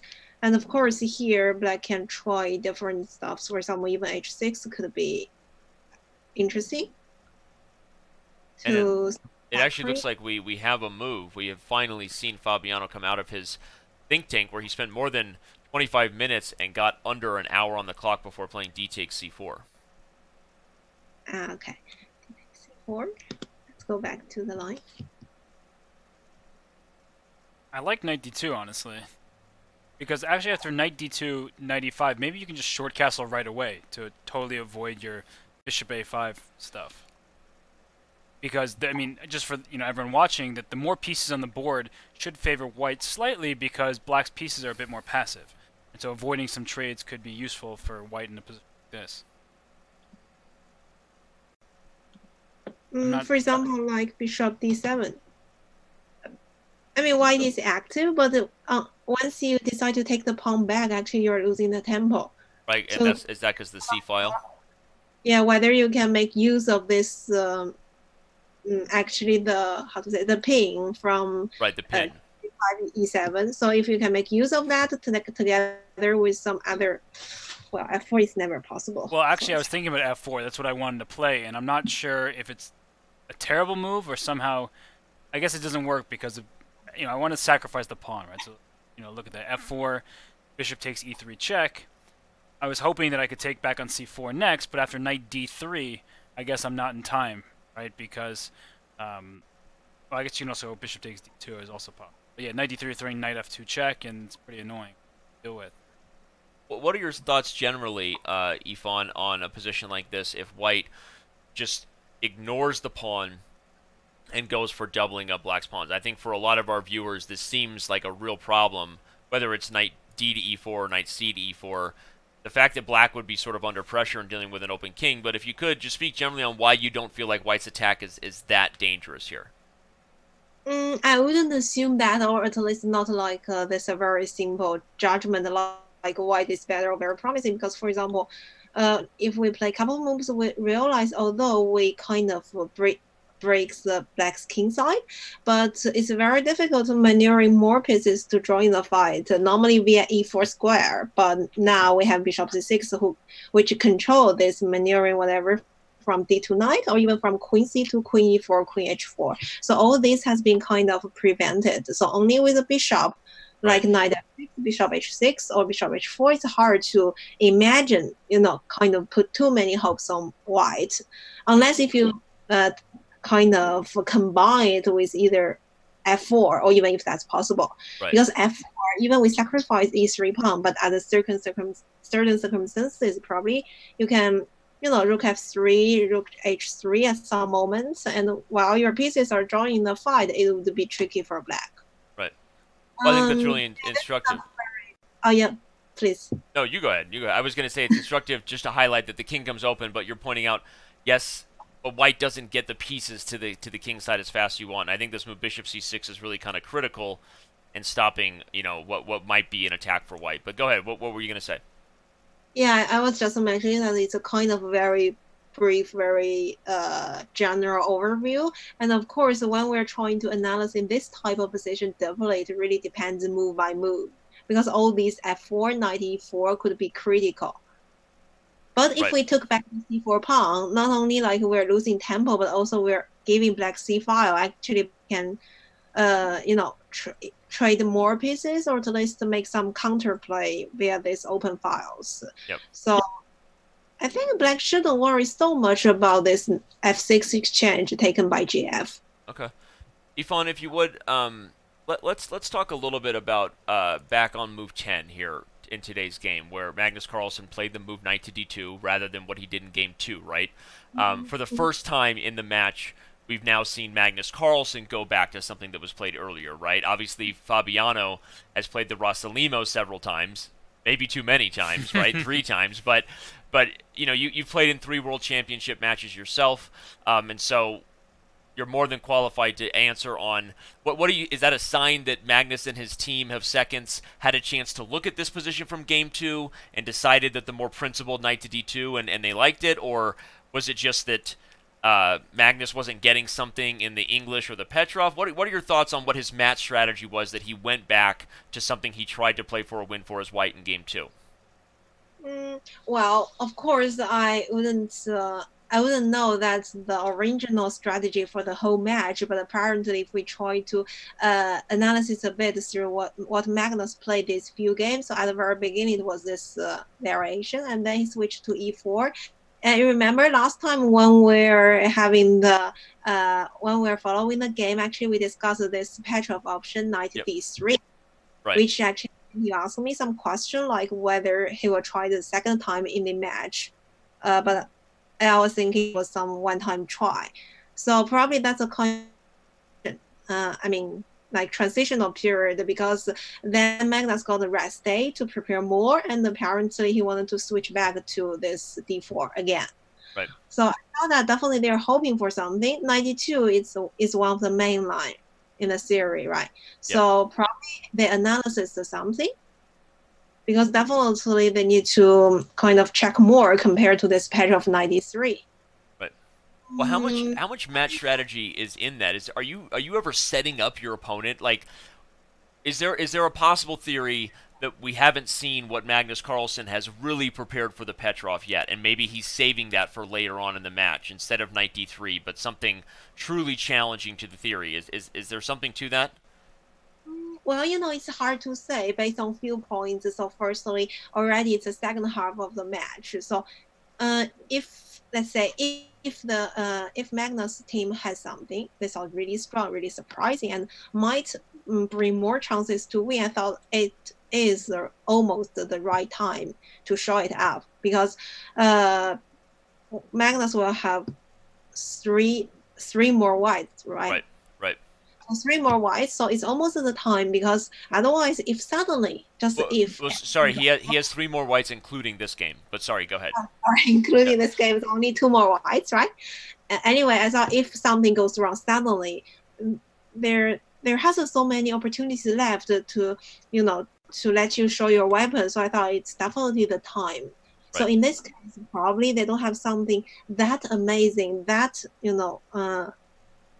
kind of trustworthy. But on the other hand, because they're like the strongest players now, they know different openings. They try different variations, and they've been played for decades. So it's really hard to produce something that really bring you a very promising position right after the opening. So I would assume maybe they have some, we call it small tries, probably giving you some initiatives, but not that much. I thought it's possible. But if we're talking that really they produce some big weapon, I doubt for that. Yeah. If they have, they definitely will show it. Well, Yvonne, you've played Magnus a number of times, and he's well known for being extremely hard to prepare for. Do you think by repeating something, he was sort of hoping that Team Caruana would not expect him to repeat, and thus were preparing for other lines? Or do you think just he found something that he thought would give him a good advantage in this particular line? I thought it's not because that he wants to surprise Fabiano by repeating the same line, because it's match. The strategy definitely would be different or not exactly the same while comparing you to play a round robin tournament or play a knockout tournament. Considering there are 12 games, it's really unlikely that you're going to try 6 different openings, right? Yeah. Not to mention that you are playing the strongest players. You cannot try some opening that can already being well analysis, already being considered hard to fight for anything.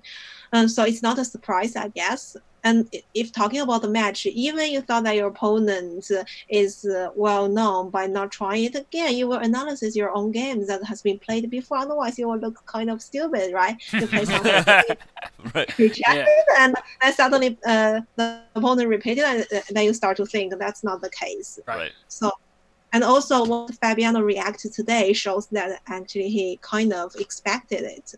Yeah, and he played quickly, right? Earlier, but definitely he prepared it, and then he played bishop queen d8, then bishop b6. Right. Very quickly. Right.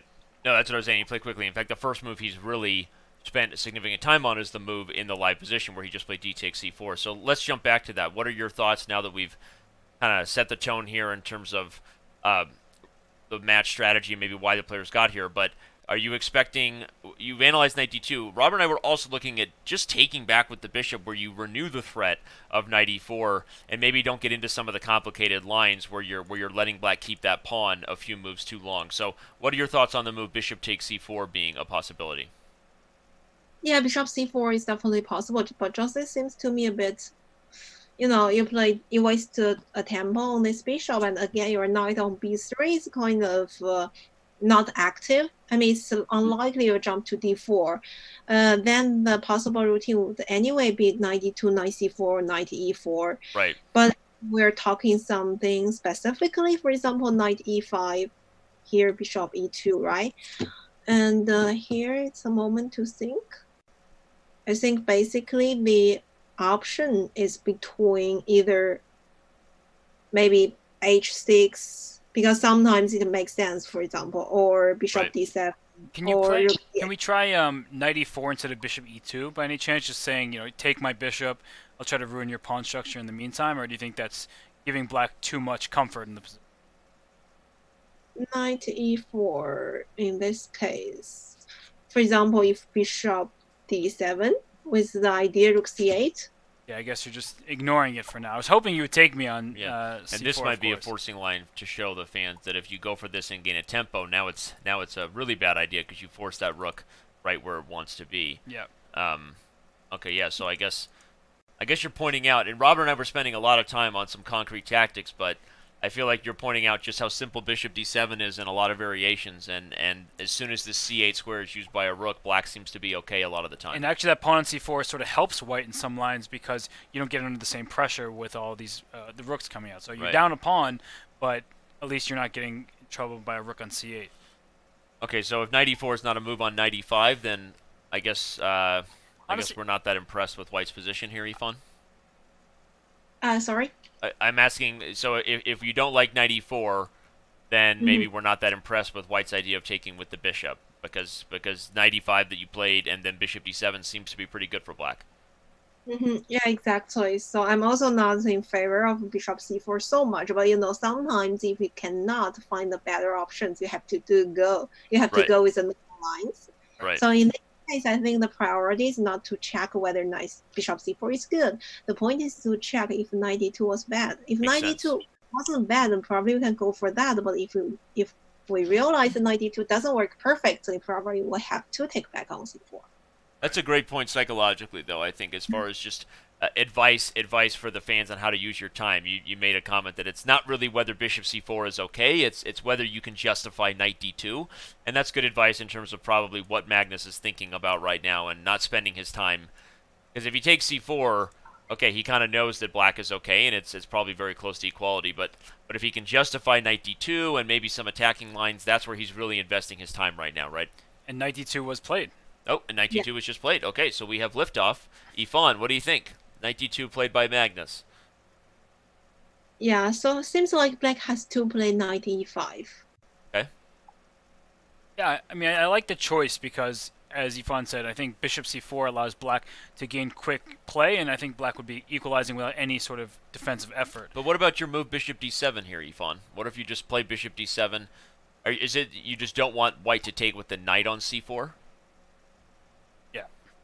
I was thinking, for example, if something like knight c4 and then knight e4. For example, bishop c7, right? Okay, yeah, and then knight e4, I see. Great point.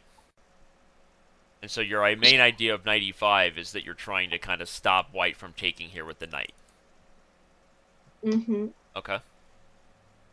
Okay, so if knight e5 is played, what would you anticipate Magnus responds with?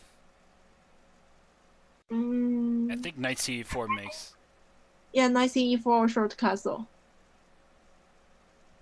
Yeah, so knight c4. These lines with bishop d7 makes sense, right? So knight c to e4, bishop d7, castle.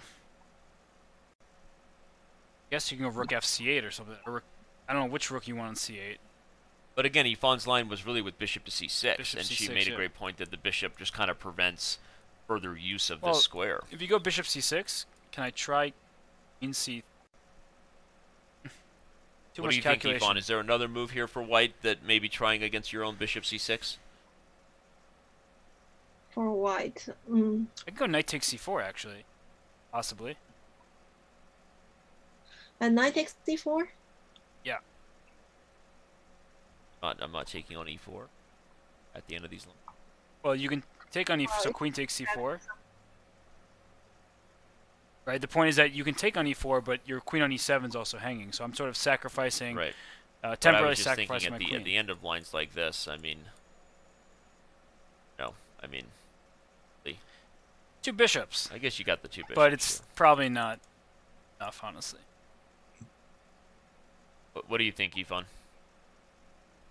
I thought it's relatively equal, although not to mention actually black is not forcing to do this exchange. I mean, bishop b4 is definitely on black's choice.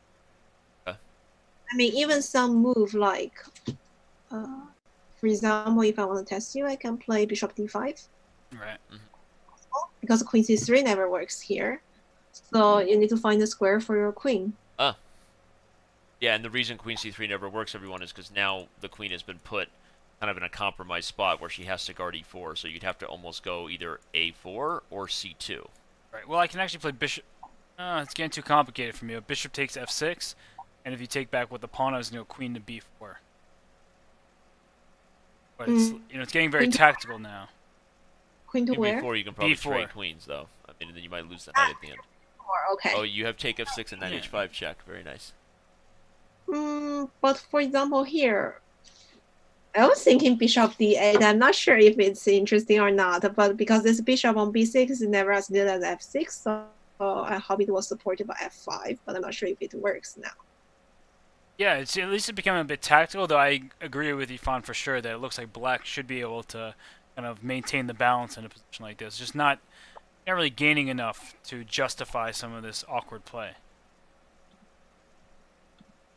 Yeah, and it's certainly fascinating the different directions the game could go here. But Yvonne, I have another question for you. We didn't get to talk to you after the end of Game 6, where obviously that game went a very long time, and ultimately we learned that Fabiano Caruana may have missed a win, but sort of unreasonable that he might find this variation. I'm sure you were following the game along with most of the chess world. What are your thoughts on, given your experience in World Championship matches and your experience just having to recover from tough games emotionally, right? Like, we all have, you had those games where you drew a game you should have won, or you lost a game you should have drawn. How do you think Fabiano deals with that? Is it all confidence, because at least he had winning chances for the first time in the match, or are there some regrets that he missed that opportunity? Well, so firstly, we talk about the general situation. For most of the professional players, you definitely will feel it's a little bit pity while you miss the win. But it depends on what kind of win. Talking about Game 6, that win is extremely difficult. Right. Not to mention that it occurred really after 6 hours fight. Right. So it's really hard for a human being to find the winning chances. Right. So if we compare the winning chances Fabiano got in last 6 game and to the winning chances Magnus got in the first game, I thought that probably the first game the advantage is more obvious. I'm not saying that it's much easier to win, but at least from my point of view, that's definitely, if you ask me which position I wanted to take from the first game as Magnus. So I thought that even though he felt like he could have done better, but it's acceptable. And not talking that from the second point of view, that Fabiano has been known as having a very, very strong nerves. He's basically, whatever the result is, whatever he win or lose, he misses some chances, he scrapped a win, or actually he was lucky to survive from some games, he can play the next game as usual, as like the start of the very beginning. So I assume, particularly for him, it won't really influence his play on this game. Would you say that's one of Fabiano's strengths as a top chess player, just not being emotional about previous results? At least from my point of view, yes, because I've played with him a couple of games, and actually he showed like a great strength on trying to save some of the very bad positions. Right. Do you think that the fact that this game, completely agree with you that Magnus had the most winning chances in the match thus far in Game 1, but do you think the fact that Fabiano's winning chances came more recently has any impact on the match, or do you think Magnus also is capable of just removing the past and just saying that it's a 6-game match? How does it affect Magnus emotionally, knowing that he kind of got away with one, right? That's to flip it to the other side.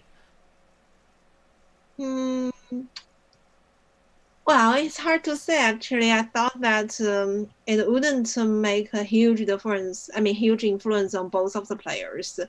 So let's imagine if Fabiano felt like regret that he didn't win the game. If we think from Magnus' side, as he's having the white pieces, and right after opening, actually he was trying to fight for some initiatives, but then the position turned out. So I thought that he should be happy to end it with a draw, but it doesn't mean that it has no influence at all, because then it's a white in the match. Normally white we're trying to fight for something. So I thought it really depends on the individuals rather than we're talking about the situations. Right. Mm-hmm. Makes sense. Would you say Magnus is? How would you compare Magnus? You commented Fabi being very good at forgetting yesterday, forgetting previous results, both good and bad, because you don't want to be too hyped or too upset. How would you say Magnus deals with that in your experience of playing him? Well, I thought Magnus. I mean, what how to say? I admire the most is definitely his chess skills, his techniques. But talking from psychological part, I thought he really did some great improvements on recent years. Correct me if I'm wrong, but I remember that in the past years, he sometimes could really show the emotional moves, especially after some unexpected results in the previous games. But now I thought he really handled it much better. Yeah. Great. I thought it really also depends on what type of tournament. If it's a tournament that he's not really, he doesn't care so much, so he might follow his motion to do the things he wants. But now he's in the World Championship match. Even he has some emotional feelings from himself or even from his team, his family. I thought probably they're trying to help him to be calm again and focusing on the present situation. Right. I thought that would be very important. Great insight from someone who's played them both. And now let's turn back to the chessboard. We have liftoff once again. 95 has been played. I guess as expected. And your final thoughts here on where you think this game is going. I mean, obviously we've looked at knight CE4. Any other ideas or things you might highlight that white could try for here? Actually, has been played. Yeah, he castled immediately. Okay. Oh, he castled. Okay, I didn't even see the live position. Okay. No, it happened so fast that okay, so easy to overlook. And bishop d7 seems to be the logical approach that you've highlighted a couple times. Yeah, because for black, I thought the priority should be move the pieces out. Right. And I'm still wondering about this line. Bishop d7, knight cd4. There are definitely a bunch of tactical motives here, motifs, I should say. But with bishop c6, sometimes there's queen c3. You have to really start calculating in depth, right? So do you think that Fabiano is totally in control here, or do you think he's a bit concerned about his king side? Because I would definitely be worried my king side being shattered if I had the black pieces in a position like this. Well, I think a little bit, because this is the only point that probably brought black into trouble. Otherwise, his position is more than happy. Yeah. It's a bit similar if we compare to some of the variations they happen. Transferred from Ragozzi. In those variations, normally black is kind of in delay while moving out the pieces from queen side. And what white tries there is normally try to gain some initiatives with active pieces. But here it's kind of contrary, because here black's pieces are relatively active, but because you have this potential risk to open your king side. So I agree with you. Basically, it's the only thing that black should pay extra attention on it. But seems to me to have this gf6, it's not that huge problem. If we're trying to kind of stack white pieces, not all moving towards the king side. You make a good reference there to the Ragozin as a variation where sometimes black can get a shattered king side, and like you said, of the accelerated queen side development and situation really helps. Okay, well, what's your I guess I'm asking for a prediction. You've given a lot of analysis. What are your thoughts on where this game is going? You're anticipating Fabiano being fine when the smoke clears here, or I look at his clock and I wonder, you know, is Magnus playing for the practical chance that even if this isn't the best approach for white, maybe he gets Fabiano's king open and some practical pressure that he's going to be down on the clock here? I thought it's really too early to make a kind of prediction, because so far I thought the position is relatively even. And any results could happen depends on how position goes on. I thought it would be even unpredictable if we compare with the previous game. Right. Like, remember we discussed this endgame, which looks pretty equal, but even in that game, later on it occurred that there are some very interesting moments. Here, I assume we could expect more. Right. But, yeah, I'm really also excited to see how things going on. A lot left to play, and a lot could turn out here. You're right. You joined us. That's right. I forgot how early you joined us in Game 6, where it was really just getting going, and then we had a very, very long fight, and hopefully we're in for the same here. Yifan, it's been a pleasure again. Your insights are amazing, and the analysis, super high quality stuff. Hopefully helps me and Robert set the tone here for the rest of the show. But you're greatly appreciated. The fans love you. I don't know if you spend any time on Twitch, but you have your own emote now. So we have some Yifan hype where people love to, whenever you come on the show, they love when you're here. Oh, cool. Thank you. And hopefully we'll see you tomorrow again, maybe. I know we're asking you to reorganize your whole life to join this show every day, but we're hoping to have you again tomorrow and continue to get your insights on where the match is headed.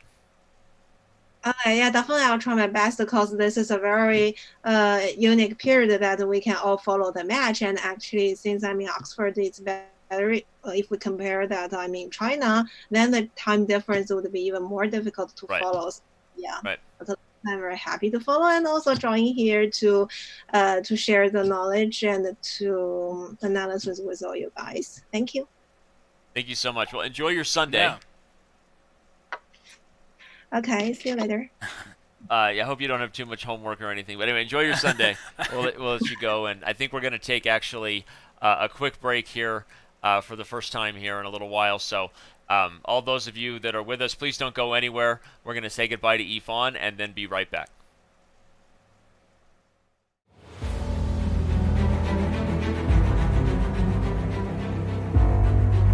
Right, Yifan. We're still live to the show, though? Still live? I think they can still hear us.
Robert and I are quite literally licking our lips after a very quick snack. Chess.com bagel. Chess.com bagel. Everyone go get a bagel. God, I could really I would love go a for bagel. right now. An everything bagel with some schmear, maybe even some lox. Yeah. Stop it. Well, game 7. So we both took that collective deep breath knowing that we are not going to get what we want. You and I are surviving on Cliff bars and RX bars here. Bishop d7 has been played, as E-Fawn predicted. And really some great analysis, great insights there. I mean, she's awesome as usual. And I think now that we have Bishop d7 on the board, the question will be Magnus Carlsen's intentions. Robert and I have spent a lot of time here looking into ideas where white kind of forgets about the c4 pawn and goes over here, trying to make some magic happen over here against the black king. White can still just get the pawn back. Yep. Right? If you decide after some calculation here, which looks like Magnus Carlsen is doing, thinking that you just don't have enough with the attack, maybe you just take on c4. Yeah, if you take on c4, you're kind of admitting that you got nothing out of the opening, and it will very likely be venturing towards another draw. In fact, he made bishop f4 just now. I like that move, and I was about to suggest it. And the reason why is if you're knight g6, which is pretty much the natural reply. Okay, you can go knight d3. And after knight to d3, it's sort of the same thing. I'm going to take on c4. Okay. Well, I don't really want to You're not worried about this. Bishop. No, you'll take my bishop, we'll take your knight. No, Gotta show take why knight takes yeah, d6 because is this fine. would be intermezzo with check. And then the end of the line, black is up a piece. So you got to take here first. Yep, so you take on f4. Well, now you're attacking the bishop on b6. If you allow me to take there, I have the better pawn structure. Yes, I have a double pawn, but you'll have double isolated pawns. Yep. Big difference, right? Because just to make some sort of random move, if this happens, these pawns are much, much harder to defend long-term than two double pawns that still have at least one buddy next to them to help take care of the weakness that they are. But okay, I don't know that I'm super thrilled about this idea of giving black the bishop pair. I'm just not sure how long you'll keep the bishop pair. For starters, your bishop on c7 is not that great of a piece, because if I go g3, I protect it. But maybe I'll go knight e5 as well. Another thing to consider, where I just plant my knight in the center. If you take me, you fix my pawn This structure. looks very close to equality, right? I mean, this is not looking at all absolutely like white has much. So bishop f4 is played. But these types of My positions, question on knight d3 is, what if we take it and then threaten bishop d6? We talked about the thorn in the shoe.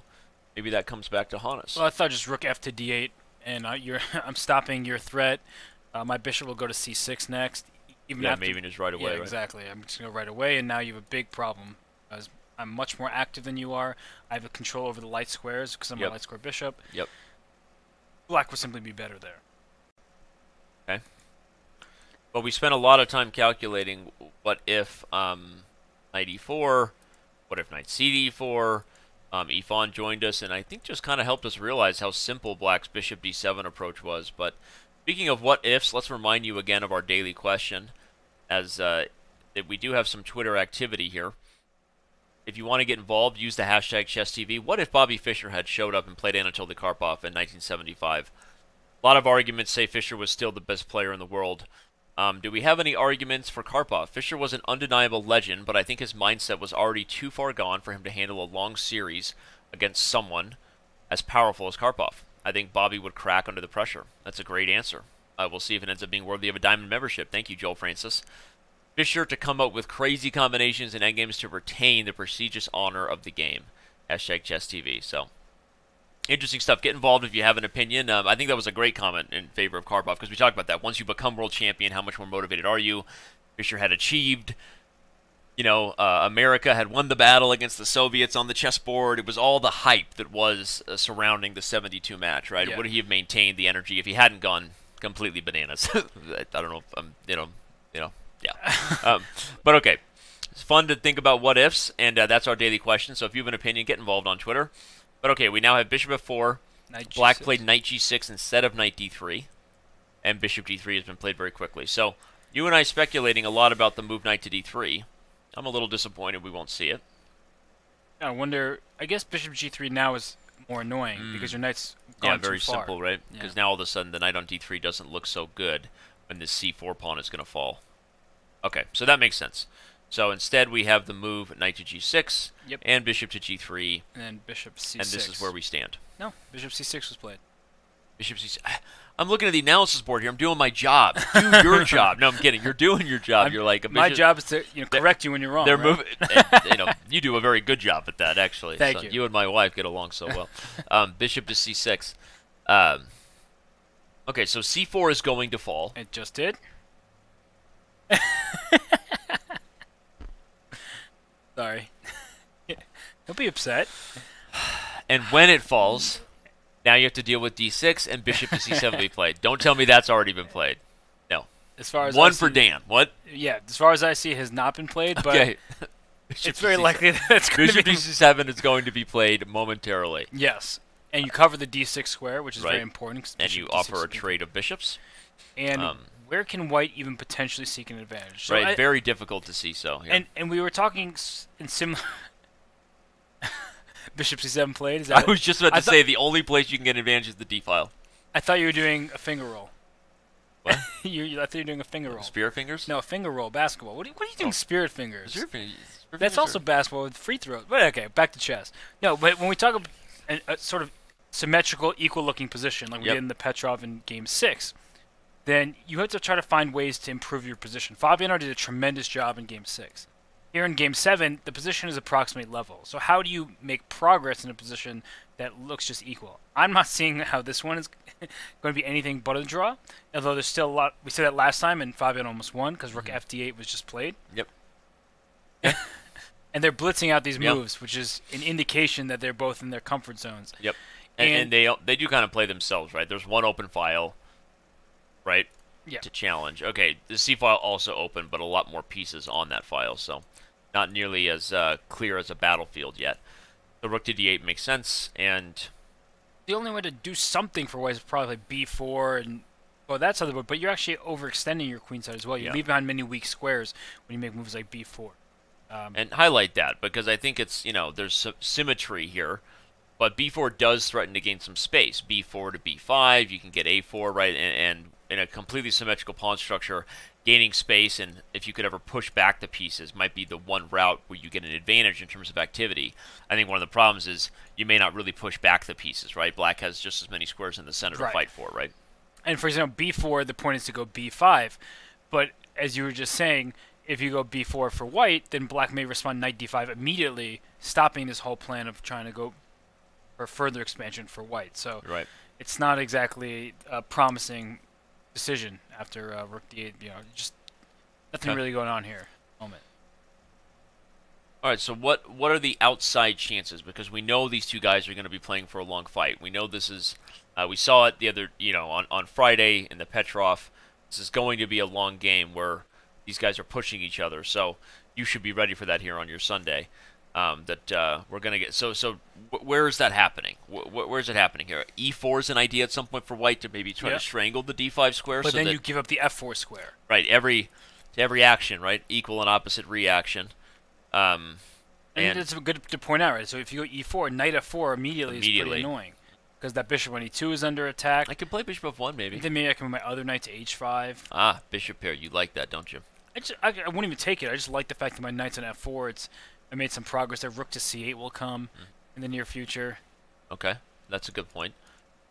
So Magnus trying to deal with small development lead he might still have, just the fact that it's white to move here, right? I mean, so if we kept making moves, like he's just a little bit of a tempo ahead of black, but that's the problem is if it remains only a single tempo, then it's only a matter of time before things start getting simplified. And again, Fabiano proving that he's just fine with the black pieces. Yeah, and the bishop on c6 is better than the bishop on e2. So you start looking at the minor pieces, see which Right. one is better than the other side. The bishop on c7 and g3 are completely equal pieces. They're about to trade each other off. The knight on c4 is a very good piece. The knight on g6 not so much, but it does cover the e5 square. That's a good thing about that knight's placement. And as we just said, it sort of prevents e4 because you don't really want to allow that knight into the f4 square. What else? The knight on c3 is fine, but it needs a landing spot, right? Right, and the knight f6, its Same. counterpart challenges it perfectly. Yep. So, no access points to things like e4 or d5. Okay. And so what are we thinking about in a position like this where we want to play for a win? but we're worried about moves that give reactions, right? So this action has this reaction. B4 has what reaction? Maybe knight d5. Knight d5 immediately. And if the smoke clears on the C file, you may regret having pushed that B pawn, right? Yeah.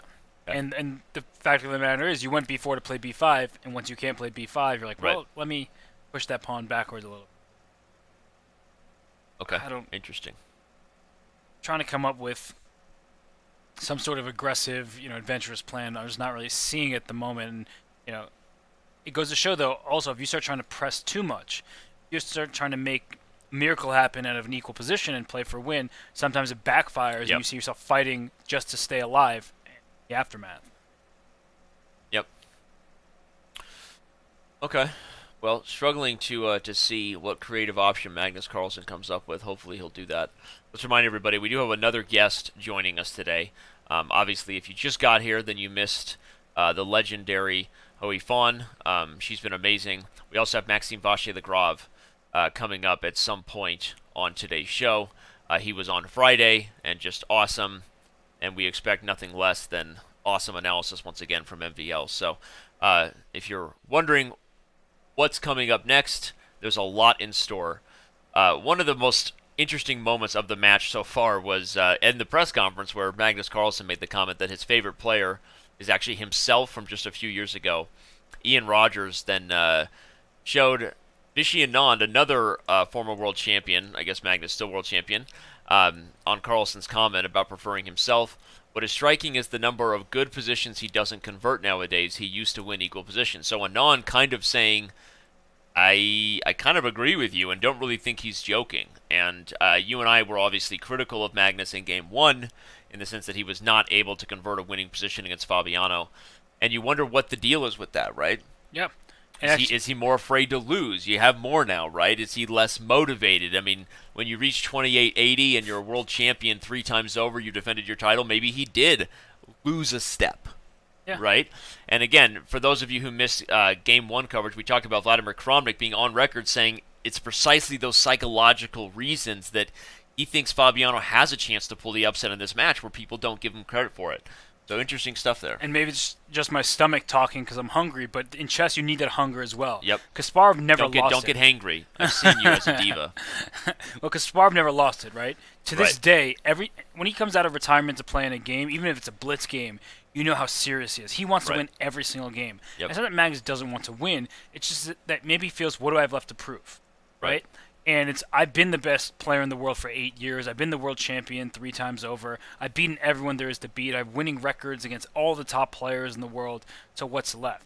And I can understand how that leads to some boredom. And there's a great quote that he had. I forget who it was with, but there was essentially a novice player who was. Maybe it was that article where this guy studied chess for a month and then challenged Magnus Carlsen. Right. And he said, "I'm jealous of you." Because it was so fun for him to learn chess, to not know things, to really be picking things up. Right. And now that, not that he knows everything, of course he doesn't, but he knows so much. And that was an absolutely ridiculous idea to challenge Magnus Carlsen after a month, but don't get me started on that. Okay. Yeah, but that quote still I think rings true, is that he's jealous of the fact that is the process of learning, of being hungry for knowledge, and right now he's in a position where I'm just beating everybody, and even my quote-unquote bad years, I'm still higher rated than everybody else. Like, I'm still winning tournaments. Right. He has nothing left to prove in my book. And I think that, in his own, what motivation. But I don't know that he'd feel that way if he lost the match, right? Right, but that's, hindsight analysis, he'd be like, oh, that was terrible, now I need to go win again. Right, exactly. And maybe that could be good for him. And maybe, right? And I think it'd be an interesting thing either way, and I think there's still a long way to go for Fabiano to prove that that's even going to be a storyline we worry about over the next couple of years. Obviously, how far do we have to go? You can see that sort of stat graph there, the gridiron listing for you exactly what both players need to achieve to win this match. Currently, we're at 3 points. 6.5 is the touchdown, if you will, right? The goal. Anyway, so we have rook takes d8 and rook d1. I'm getting a little bit nervous about how quickly this game gets pieces off the board. Not to say there won't be winning chances, but right now, simplification killed the cat, I'm pretty sure. So, and I've been trying to come up with winning chances, and one thing that I can see. So let's say black takes on g3 here. Yeah. And this is worth, I guess, pointing out. And pawn takes g3, and you make the move h6, something like that. Maybe not go knight a5. That's a particularly annoying move, because you don't want to allow me to take on c6 to hurt your pawn structure, it isolate your pawns. But where's your bishop going to? They have a good square to move to, and that in of itself. For example, a move like bishop e8, everyone might just lose a pawn, straight up. Although queen b6 might challenge that. Well, I thought I could maybe defend it. And I don't have knight d5 because you just take me. Right. So that looks, well, you have knight e5. You have to watch out before getting too greedy. This could get real fun. That knight could have gone too far. Okay, but it's an interesting thing to point out that the move knight a5 is certainly on the agenda as a way that white might be striving to get winning chances at some point, because this bishop being on c6 is kind of a critical part of black's defense. Something that Yvonne highlighted when she was here, right? Yeah. The bishop here not just guards e4, it guards f3, preventing white from getting pressure on the pawns, and it kind of holds everything together. So this move knight a5 is something that black has to watch out for sure. And that's why black won't take on g3, because there's no real point in doing so. If Right. you ever take on c7, then the queen is happy to go to c7. Right. It covers all of the game's vital squares. There's nothing really problematic there. So, Yep. what can white... I mean, it's black's move. So you don't take on g3. You can play h6 right away. You can trade rooks on d1. Play knight d5. All these moves are quite reasonable. So it's... Actually, when I'm talking like this, I realize it's important not to be too careless.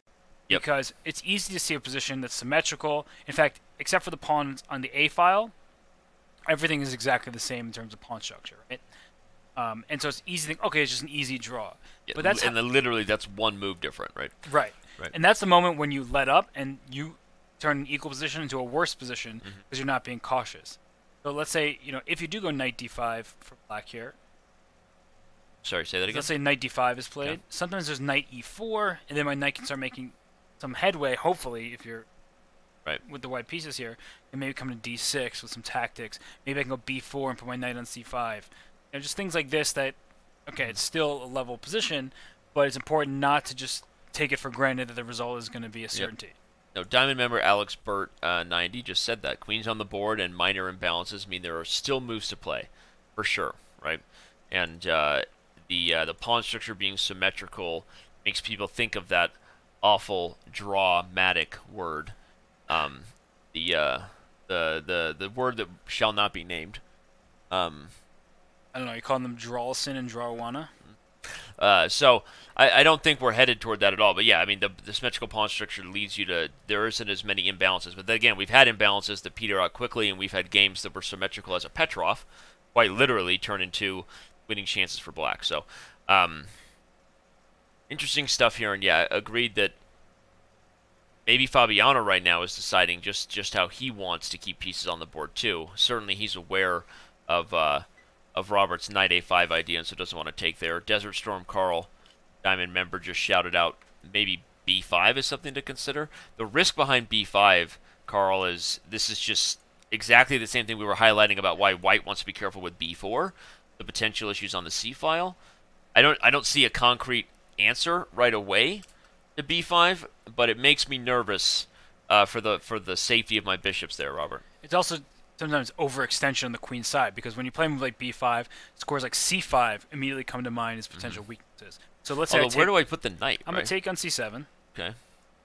I'll take on d8 probably. Actually, maybe I don't want to take on d8, but then I'll just go knight to d2.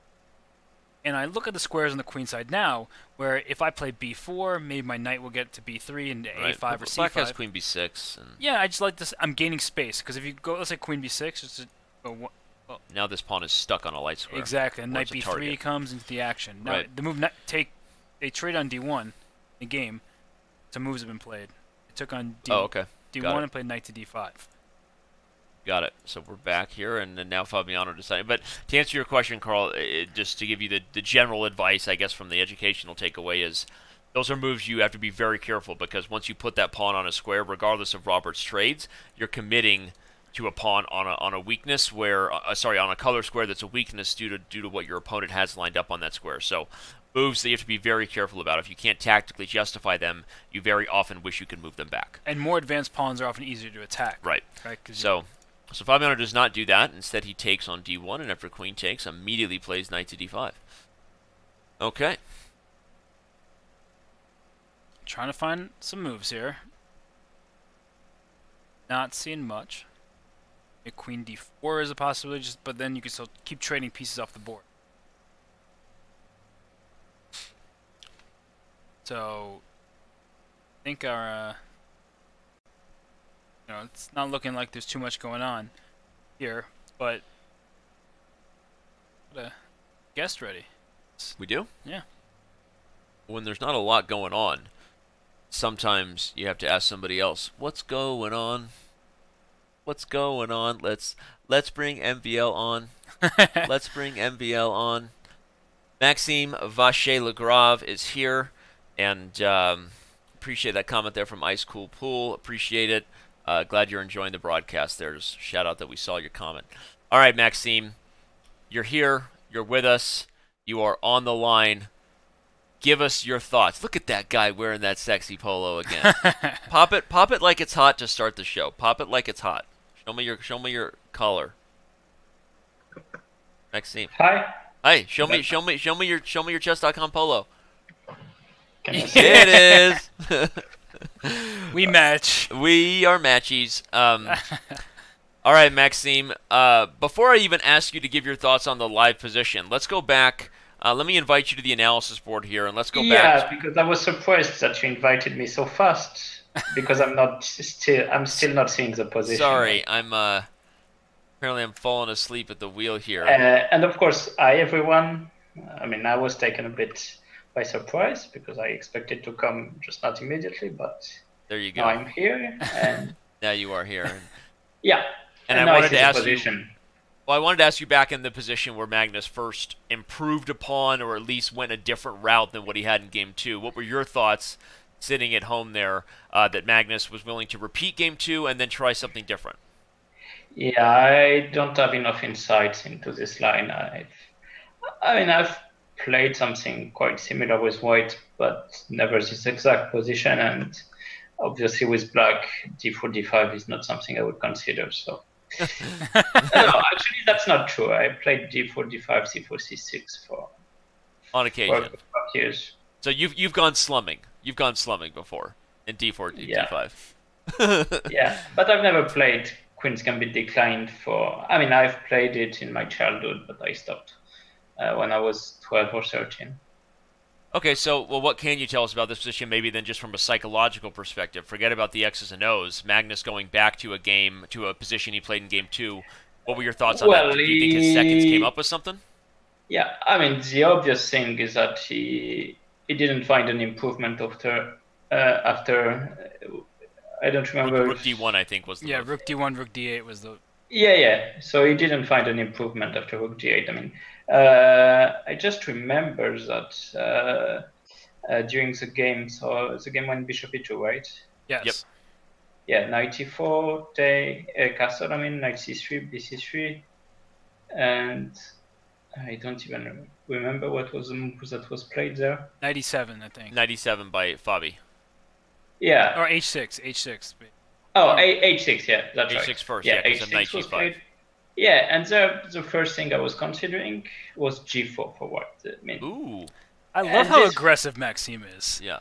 Yeah, I mean, I'm aggressive when it's not my pieces. Yeah. No, but then I looked at the computer and he was reasonably happy with it, but not happy to the point of giving an advantage for white, and of course it would have been difficult for Magnus. So if you were on Magnus's team, you might have suggested this line as something to consider. But I'm sure they considered it, so I'm sure it's not good enough simply. But yeah, I don't think I would have tried it against Fabiano without preparation. I mean, in Game 2, but I mean, for sure I would have looked at it, but I'm sure they did. So this was just because I don't think it was suggested anywhere because, well, I mean, it's right. One of these crazy moves you don't really go out considering. But anyway, obviously, he didn't find something good enough there. So he went for knight d2. Traditional knight d2. Yeah. And thereafter Queen d8, yeah. It was a bit strange for me to see Bishop e2, of course, Rook d1. Yeah, I wouldn't suggest long castle because then the knight on b3 is also going to be a bit awkward. but rook d1 felt perfectly natural. Also, there's probably e5 and d4. I mean, this must be it. I mean, it must have been analyzed. But anyway, Right. bishop e2 doesn't feel like the most critical option for sure.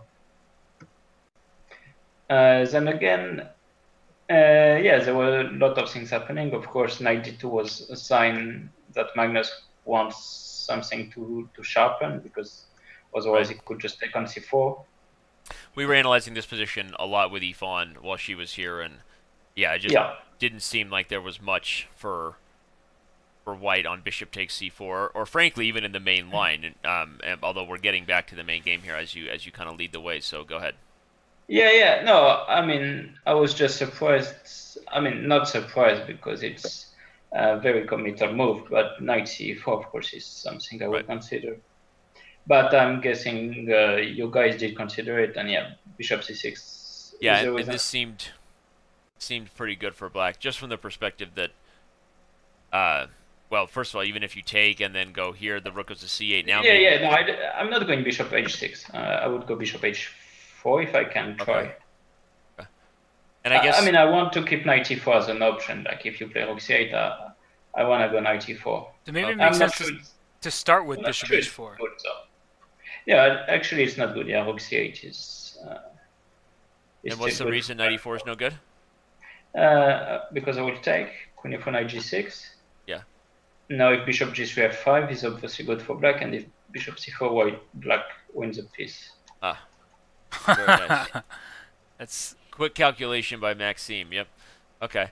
I was going to say that, of course, black could even play the move knight to g6 before rook c8 if he wanted to, but okay, yeah. Yeah, but then white is at least nominally better. Okay, and that's because... I just go bishop g3 and then take on c4. I mean, right, okay. Got it. Yeah. But after rook f8, yeah, no, I cannot really take on c4.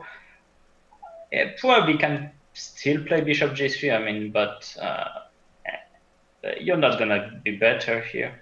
But maybe but queen c3 is a serious option now. I want f4.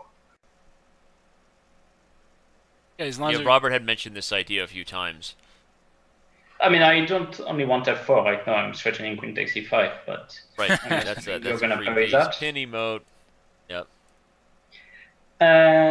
So maybe this. I mean, it does strike me as not that not that much of a fantasy. I mean, you're trying to get something here. You have very concrete threats, which is helpful. So what do you think the reason is Magnus didn't go for this? What are you... Well, I don't know. I mean, I would have played knight c4, but then again, I didn't delve into a 15-minute think over the position. Right. But yeah, it's first things that came to my mind, basically. I mean, because instead of this, we got into a position and they've made a bunch of moves in the game. Yeah, I've seen the current position. I mean, I've seen this position. I hadn't seen that rook takes d1 and knight d5 were played, but... Well, in fact, even a few more moves were played. After knight d5, Magnus played the move queen to d4. Yeah. And then Fabiano took on c3. And took on g3, probably. And took here, and so this is actually the live position. So queen d7 was just played, as soon as you said that. It's been all day. Like, literally, what is the timing of today? It's hilarious. Right as I say this is the live position, a move has been played, like 5 times today. So. Yeah. I'm not gonna hide it. The position is pretty dull, but... Yeah. And the problem with the current position is, I think, you need at least one of the players to take serious risks to get the life. I mean, to get some life in the position now. I think otherwise, like theoretically, of course, white. I mean, the only move you can consider for white to play to get an advantage would be knight a5. But then, first of all, black has knight e7. Right. And even after knight c6, you just take on c6. Bishop b5 gets answered by queen d1 check. So really not much happening there. Yeah, Maxime, we were talking about sort of in an equal position, symmetrical position, not too dissimilar in context from Game 6, right, where it looked pretty level, but there were more pieces on the board. Well, it's not just that there were more pieces. There was a possibility for one side to create imbalances without strongly deteriorating their position. That was c5 by Fabi and the follow-up that ensued. But right now, like, what are you going to do? I mean, with white, theoretically, you could try to restrict, for instance, the bishop. You could try to play f3, e4. Right, that's where I wanted to go with that. Yeah, and not only to restrict the bishop, of course, but to get the d5 square out of control for black's knight. But black has a lot of time to regroup, and depending on how things go, I mean, like f3 right now probably is simply not good enough. I can start with queen c7. I'm eyeing on g3, so you play king f2. Now I can play bishop d5 even. And would you be willing to make that trade on c4? What's the imbalance in the endgame of a knight versus the bishop in the end? Well, first of all, I'm not sure I would take on c4. That's queen c5 check, but no, let's take on c4. Yeah, let's take on c4, especially because queen takes c4 gets answered by queen b6 check. Ah, that's a pawn. Yeah, and bishop takes c4, knight e5 is already well, probably not really better for black, but doing okay. Yeah. Yeah, it's definitely doing okay. No, actually, it's better for black. I mean, like, even if it's only nominal. Yeah, I was saying earlier, Maxime, that sometimes when we think the positions are just completely equal, we kind of go to sleep and just make moves with our hand instead of with our brain. So. Yeah, but I mean, it's a mistake we've all made. Including myself and including, of course, Fabi and even Magnus at times. But I mean, like Magnus in Game 6, for instance. Yep. But I think in general, I mean, in this kind of positions, I mean, both sides will just be reasonably cautious in, not allowing some shot out of nowhere. And really, I expect the game to be drawn within the next half hour. I think we definitely agree with that assessment, but what are an example of a mistake that black or white can make here that would give either side a chance? Yeah, what would be a don't do if you were black or white? Well, basically go all out. Go all out is right. Yeah.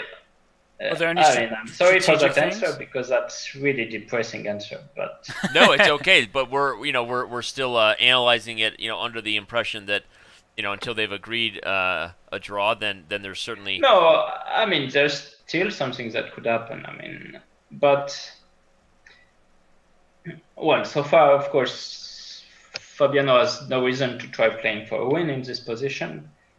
Yeah, from a match strategy. So if anyone's going to try, it's going to be Magnus. But what can I really do? I mean, black's position is so solid. His only problem is a knight on g6, let's say. But I mean, that's only a temporary issue. Right, and you're saying it's a problem just because the knight sort of lacks squares here. Yeah, I mean, generally a knight on g6 is dominated by the pawn on g3, and likewise a knight on b6 is dominated by a pawn on b3. Right. Well, let's go back to the line you said though that so let's say white goes for f3. And you're anticipating queen c7, king here, and then you like the move bishop d5. So maybe white changes the move order to something you said earlier with knight a5 coming first, with ideas of f3 and e4. Knight e7 f3. Something like this. Yeah, but I'm afraid you're allowing even. I'm allowing knight d5. No, knight d5, queen c5. Yeah, I'm reasonably happy for white. I was thinking about. First, there's b6, of course. Knight takes c6, queen takes c6. I mean, I try not to consider moves that are so incredibly passive, but well, in this position, there's not really much that's going wrong if you do this. I was considering bishop b5. Bishop takes, queen takes, but I'm afraid that after queen c7, things could get a bit awkward for black. So yeah. I guess one potential weakness left until Fabiano deals with it is certainly the back rank. So this would be an example of a don't do. Be careful about this tactic. Yeah, definitely be careful about this. So yeah, I sort of like your idea, but then again, after b6, knight c6, queen c6, I wouldn't be worried. Let's put it like that. Yeah, because if you're queen d4, you're just gonna make sure that you don't blunder queen d8 check, right? Mm-hmm. So. Yeah, no, I don't really see that happening. So. I'm just trying to trick you. You don't see Magnus blundering mate in 2? But okay, bishop d3 looks like it's actually been played on the board. It turns out they blunder mate in 30 or 35, but they don't. That's right. Magnus has been known to blunder mate in 35, but apparently not mate in 36 from game 6. Well, do you think right now he's trying to trade off his bishop for the... Well, he's, of course, threatening to take on g6, but do you think that he thinks that that dynamic could give him some semblance of winning chances? Yeah, he's just played this move bishop to d3, exactly as Robert's saying. Yeah. No, I don't see any serious winning chance, and I mean, Magnus likes to play these positions until he sucks the life out of them. So he will definitely try, but I just don't really see what. Like here, I could even theoretically place a move like queen d5, e4, I'm assuming, because I was going to f3, but is wrong, and queen h5, for instance, to start getting some checks into the position. What if instead of e4 I play f3, just stop your checkmate and... Yeah, but I didn't like this. I might be wrong, of course, but a move like bishop b5 now is very much unstable. Okay. I'm spying this square. Yeah, I spy with my little eye, but I got nothing. I mean, I have a knight on g6, which is unfortunately reasonably helpful. No. Okay, interesting. Well, Maxime, regardless of the result here, every game that's played in the match gets us closer to a potential tiebreak scenario. And one of the... I mean, I would be really depressed if the match went 12 draws. Well, I agree, but one of the things that we... I mean, in my last tournament, we've had our fair share of draws, but this is a World Championship match. Well, what I wanted to show in our match predictions are odds that sort of go into looking at the potential of what might happen in this match purely from a mathematical situation where we ran more than 10,000 simulations of these two guys, both based on their history, based on their ratings, and likely, as predicted, you could see that to start the match, Magnus Carlsen was predicted by more than 50% to win straight up. A small percentage, maybe 20%, it would go to tiebreaks, and then another 25% Fabiano winning. But the longer the match goes, the more the chance of a tiebreak increases, which, according to our match simulation, where we continue to run it 10,000 times, is increasing the odds for Fabiano, despite Magnus being a better-known rapid and blitz player. And would you agree with that? Just because it's, okay, none of us want 12 draws. I don't think we're going to get 12 draws, but even if Magnus is a better rapid and blitz player, the fact that it gets to tiebreak isn't necessarily something that Team Magnus wants either, right? Well, I mean, statistics will tell you things that you may want to hear or may not. I just remember that prior to the match, like 4 months ago, tiebreak, I mean, a 6-6 result was, the bookmakers were putting the odds around 4-1. For Magnus. Which is 20%, yeah. Basically. And yeah, I thought that was great odds, actually. But then the odds actually went a bit down. But I didn't have any bet on the match. So, Of course, I mean, if you consider Magnus as a favorite in the classical portion as well as in the tiebreak, but if you consider him favorite in the classical portion, of course, every draw is gonna hinder his chance. This is because it's certainly like if you take that, if you make that hypothesis, basically, it's gonna be more of a favorite than Fabiano to win out in a 12-game match. Right. No, is it necessarily true? I mean, this hypothesis, I'm not sure. I mean, from what we've seen, at least in the first half of the match, it's not necessarily true. I mean, also, of course, there's no doubt that Magnus is still a more accomplished player than Fabiano. I mean, in the last 5 or almost 10 years, actually, I've proven that. But right now, it's not that obvious, at least. Right. Right. I think that graph just shows the classical chess, because if the tiebreak started tomorrow, I think Magnus would be a tremendous favorite. Right. Those odds are just showing that as this match continues and Fabiano has I see what you mean. Of course, like after game 11, of course, or after game 10, of course, draws would start increasing Magnus' chances probably. Also, we had this discussion 2 days ago. I mean, I don't necessarily. I mean, of course, I think Magnus would be a clear favorite in the rapid tiebreaks and also in the blitz tiebreaks if it comes to that. But a heads-up tiebreak is definitely not the same thing as a regular tournament. And even though Magnus has not lost many tiebreaks in his life, and maybe none in the last 10 years or something like that. But Fabiano is also not a shy heads-up player, let's say in rapid. I mean, much better than in rapid and blitz tournaments. So right. No, it's a good point that head-to-head in a rapid match is different, right? He's been successful. We've seen against Nakamura in St. Louis and other times. So that's a good point. Yeah, because basically it's less pressure. Like you don't really have to go out for wins. You don't have to play for different players. You just prepare for one player. You get your openings right. You don't have to shift from one player to another, which is kind of exhausting. So now it gets used to Magnus. Maybe he can take faster decisions because of that. It's interesting. So point. yeah, I mean, like for instance, I would consider Magnus. I mean, still a big favorite, like a 2-1 favorite. But of course, some of the predictions I saw were like 80 or even 90%. No, that's extreme. I mean, I don't feel like that's the case, at least. Well, we now have moves in the game, Maxime. Fabiano played b6, and just to highlight for all the fans, there was no threat of bishop takes g6 and a fork emote as much as you wanted it, because at the end of the line, black would have a perpetual with queen d1 and queen h5, if not more, but at the very least a perpetual. And so I don't think it's more, but it's enough.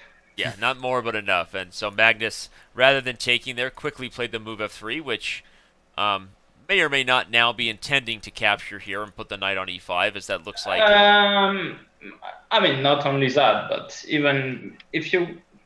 No, bishop g6 and f4 is too much, but... yeah, I'm guessing, now it's a good time for bishop b5, right? But maybe I'll go knight e5 as a response. Oh, interesting. You're taking here and trying to overwhelm the queen. I could also take on e5 with the queen. Yeah, you actually want to take on e5 with the queen. But this is also a backline checkmate idea, where I'm attacking your bishop on b5, but I'm threatening... Yeah. No, this is fancy. Very, very fancy. I just got a compliment from Maxime. I feel very honored there. Those are okay. For the record, it doesn't win anything, though. Because no, it does. I can go here, though, and queen block. d8 Oh, check? you win the a7 pawn. Okay. Right. Yeah. Okay. Okay, so perhaps no... Fabiano has already played the move bishop to b7. Yeah, but is this a bit of a... much safer. Yeah, much safer than bishop e5, but is it a bit of a concession, right? This isn't the forcing kind of variations we've been suggesting since you joined us. What I don't like, I mean, it's like not a big deal. Of course, I mean, black is not worse or anything, but I don't like that he's not taking steps to get his knight back into play. Because Well, the knight's gone. I mean, let's say I just Taken play and king immediately f2. played e4. We are seeing. I think Yeah, I we're would seeing... have started with king f2. I would have kept the options, but e4 is. I mean, it was my idea, so I mean, I'm not he gonna... took on g6 first, yeah. He took on g6. Yep. Yeah, so he wants really some imbalances to be created. Yep. Well, if white gets one more move, e5 will be pretty annoying, right? Just put my knight on d6. I mean, is it? Because I'm afraid that, d5 for the bishop would be a pretty good square too. So, like, if I could get, like, my knight on d6, but with, for instance, I mean, say queen e5 and queen b8 checks and knight d6, then yeah, I would be a bit more excited. But e5 and knight d6, I mean, maybe it's still better for white, but like I really want to keep that pawn on e4 for now. So what are you going to do with your bishop on b7? Are you going to put it to I mean, a6? right now I would just play king f2, king e3, of course. If I have 2 tempi to spend, seems like bringing the king to the center is a reasonably good option. Hey, But I just saw Hikaru, that's the real Hikaru, said ugly position for Fabiano. Is that... Yeah, I was just about to shout out that we've been joined not by one Super Grandmaster here. We have MVL, of course, on the call, but also Hikaru Nakamura now hanging out in the Twitch chat. Indeed, I saw someone at Chess TV say, "Is that the real Hikaru?" It is the real Hikaru. Yeah, but no, okay. I think I have a reasonably good idea to hold this with black. So I'll go queen c7. So Hikaru thinks it's ugly, and now you're saying you have a reasonable idea here for Fabi. What's your idea behind queen to c7 for black? Well, I'm pretty sure white should answer with queen d4. Yep. Yeah, and then bishop a6.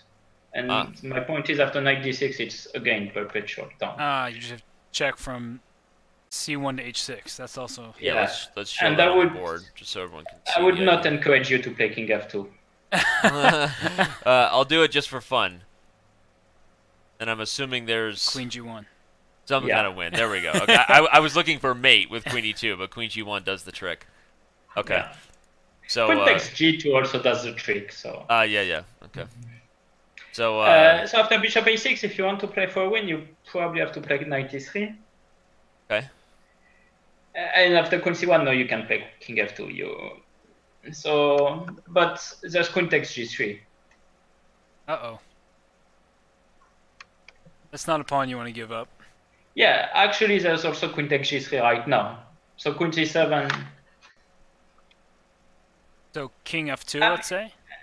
Yeah, and then bishop a6, I wanted. I So mean, I was 95. assuming it's not worse for black. Yeah, Maybe let's just... it's a bit worse. I was going to say, let's just evaluate this endgame for all the viewers that are with us here, and I'm sure Hikaru in chat can give his opinion. What's the balance here with the knight versus the bishop? Because it seems to me like this gives Magnus a slightly better chances. Yeah, I mean, the thing is, of course, I mean, white wants very much to avoid giving, allowing f6. And for now, he manages, but I'll go bishop b5, then bishop e8. I mean, if you don't force me, I'll go first king to e7, then bishop e8 and f6. Very nice move to really highlight the bishop's kind of power over the knight there. So what if I just bring my king in for white? I mean, generally, yeah, this is a sort of balance of terror. I mean, the knight sort of dominates the bishop, and the bishop sort of dominates the knight. It just depends how active the pieces are and how well they stand where they are. And of course, the knight on e5 stands pretty good right now, so you could argue that it dominates the bishop on b5. But soon f6 happens. Right. Then, the good news for white is your king is so much closer to the center, right? So you can just go king e3. Yeah, king I mean, you're not in any danger with white, but I just don't see how is this gonna really be better. And after bishop a6, I mean, knight e5 is sort of the only try. Like knight somewhere else is not a big deal. Yeah, and of course protecting the knight Black can easily trade and be. So yeah, after Actually, queen B5 c7, is- I really just struggled to find. I mean, to keep the life in the position. Yeah, queen c7 is definitely a nice looking move there. I mean, this endgame we were looking at, though, at least Also, it gives... after king f2, I mean, just queen c5 check. I mean, this is actually much better. You sort of force knight e3, then I take, and yeah, I don't have to worry about anything. Yeah, it's a much I mean, better maybe version. I can soon worry about being better. I mean, it's not the case right now. Do you ever worry about being better? Yeah, when I really want to go back to the hotel or whatever. When you're just tired of playing the game, you're like, do I really want an advantage right now? Oh, man.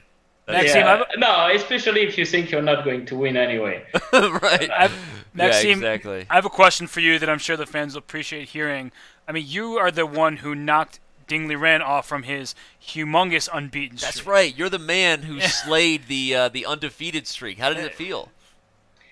I mean, it was a game of chess for me. Like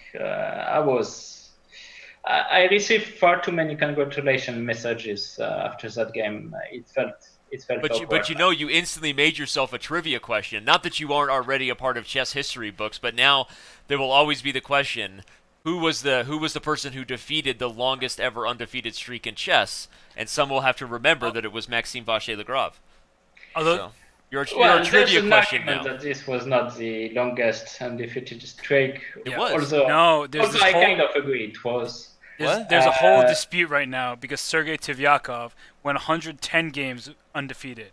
Now, the level of competition was significantly lower for Tivyakov, but he still went 110 games without a loss. Now, I'm sure there are, you know, I don't know. Ding Liren was playing Yes, Magnus, Maxime. Aroni, and MVL, No, right? I mean, no argument there from me. But, Yeah. Okay. Well, anyway, and, interesting stuff. So, yeah, and of course, I have a feeling this is not because in the recent years, I mean, I've had my undefeated streak. Wesley had an undefeated streak. I think Anish also had a pretty good undefeated streak. Not sure about Fabi. Fabi probably not. I know Magnus' streak is surprisingly low at like 45 or 50. But anyway, we're gonna see more and more of these streaks. So, I mean, but nonetheless, 100 is a phenomenal accomplishment. But it might just not be the last time it's broken. I mean, I don't think it will take.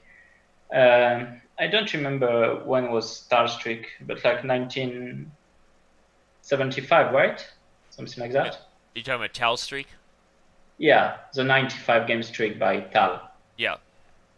I think 75 to 83, or like a long time. Yeah, No, it was not 8 years. No, This no, it was wasn't. It was. Capablanca It was streak. only like 3 years. Oh, He was 3 much years? more active than Capablanca because Capablanca had a streak that was very long. 8 but years it don't- long, yeah. Oh, that's Exactly. what He, I'm he thinking hadn't of, played yeah. many games. By the way, we've now seen Queen to C7 on the board by Yeah. Fabiano. So. So yeah, I don't think it will take 40 years to break the streak, but I mean to break the record of an unbeaten streak. But I could be wrong. Yeah. Because it's still a phenomenal accomplishment as it is, especially given the level of opposition that Ding Liren has faced, and I know he has survived a few tough ones. He even almost survived against me. So, given how lost his position was by move 17 or something, I mean, he put in defended well. quite some resistance there. Yeah. Okay, well, Queen to C7's been played, so let's stay on the chess here while we have you. What do we So Magnus has now created an imbalance of the knight versus bishop ending, and Yeah, with but it, I'm not a fan. I mean, I think King F2 was, instead of bishop takes G6. I mean, maybe he was just afraid that Fabi would just play knight E7 next, but I would have played King, let's so say... back here, you're saying, back here. Yeah, I would have played King F2, because bishop G6 and King F2 also feels like a bit wrong because you can start playing f6, for instance, e4, e5, and you're completely fine. And after knight e7, e4, like I wanted, and then, I mean, it's still nothing. I mean, like, I'm not sure I'm agreeing over something so deep, but because knight c6 is, of course, reasonably fine for black. But still, I mean, if you wanted to keep on playing, I thought this was the way to go, because here I just don't see it. Well, he's clearly trying to keep on playing because he went e5 here, which. So he's fully committing to this idea of trying to play the knight versus the bishop, maybe bring the knight to d6. But as you said, e5 gives up a pretty good square here. Queen c5 check was. No, actually, no. Yeah, he has a point, of course. I missed that, and I shouldn't really have missed that. But yeah, no, it makes perfect sense.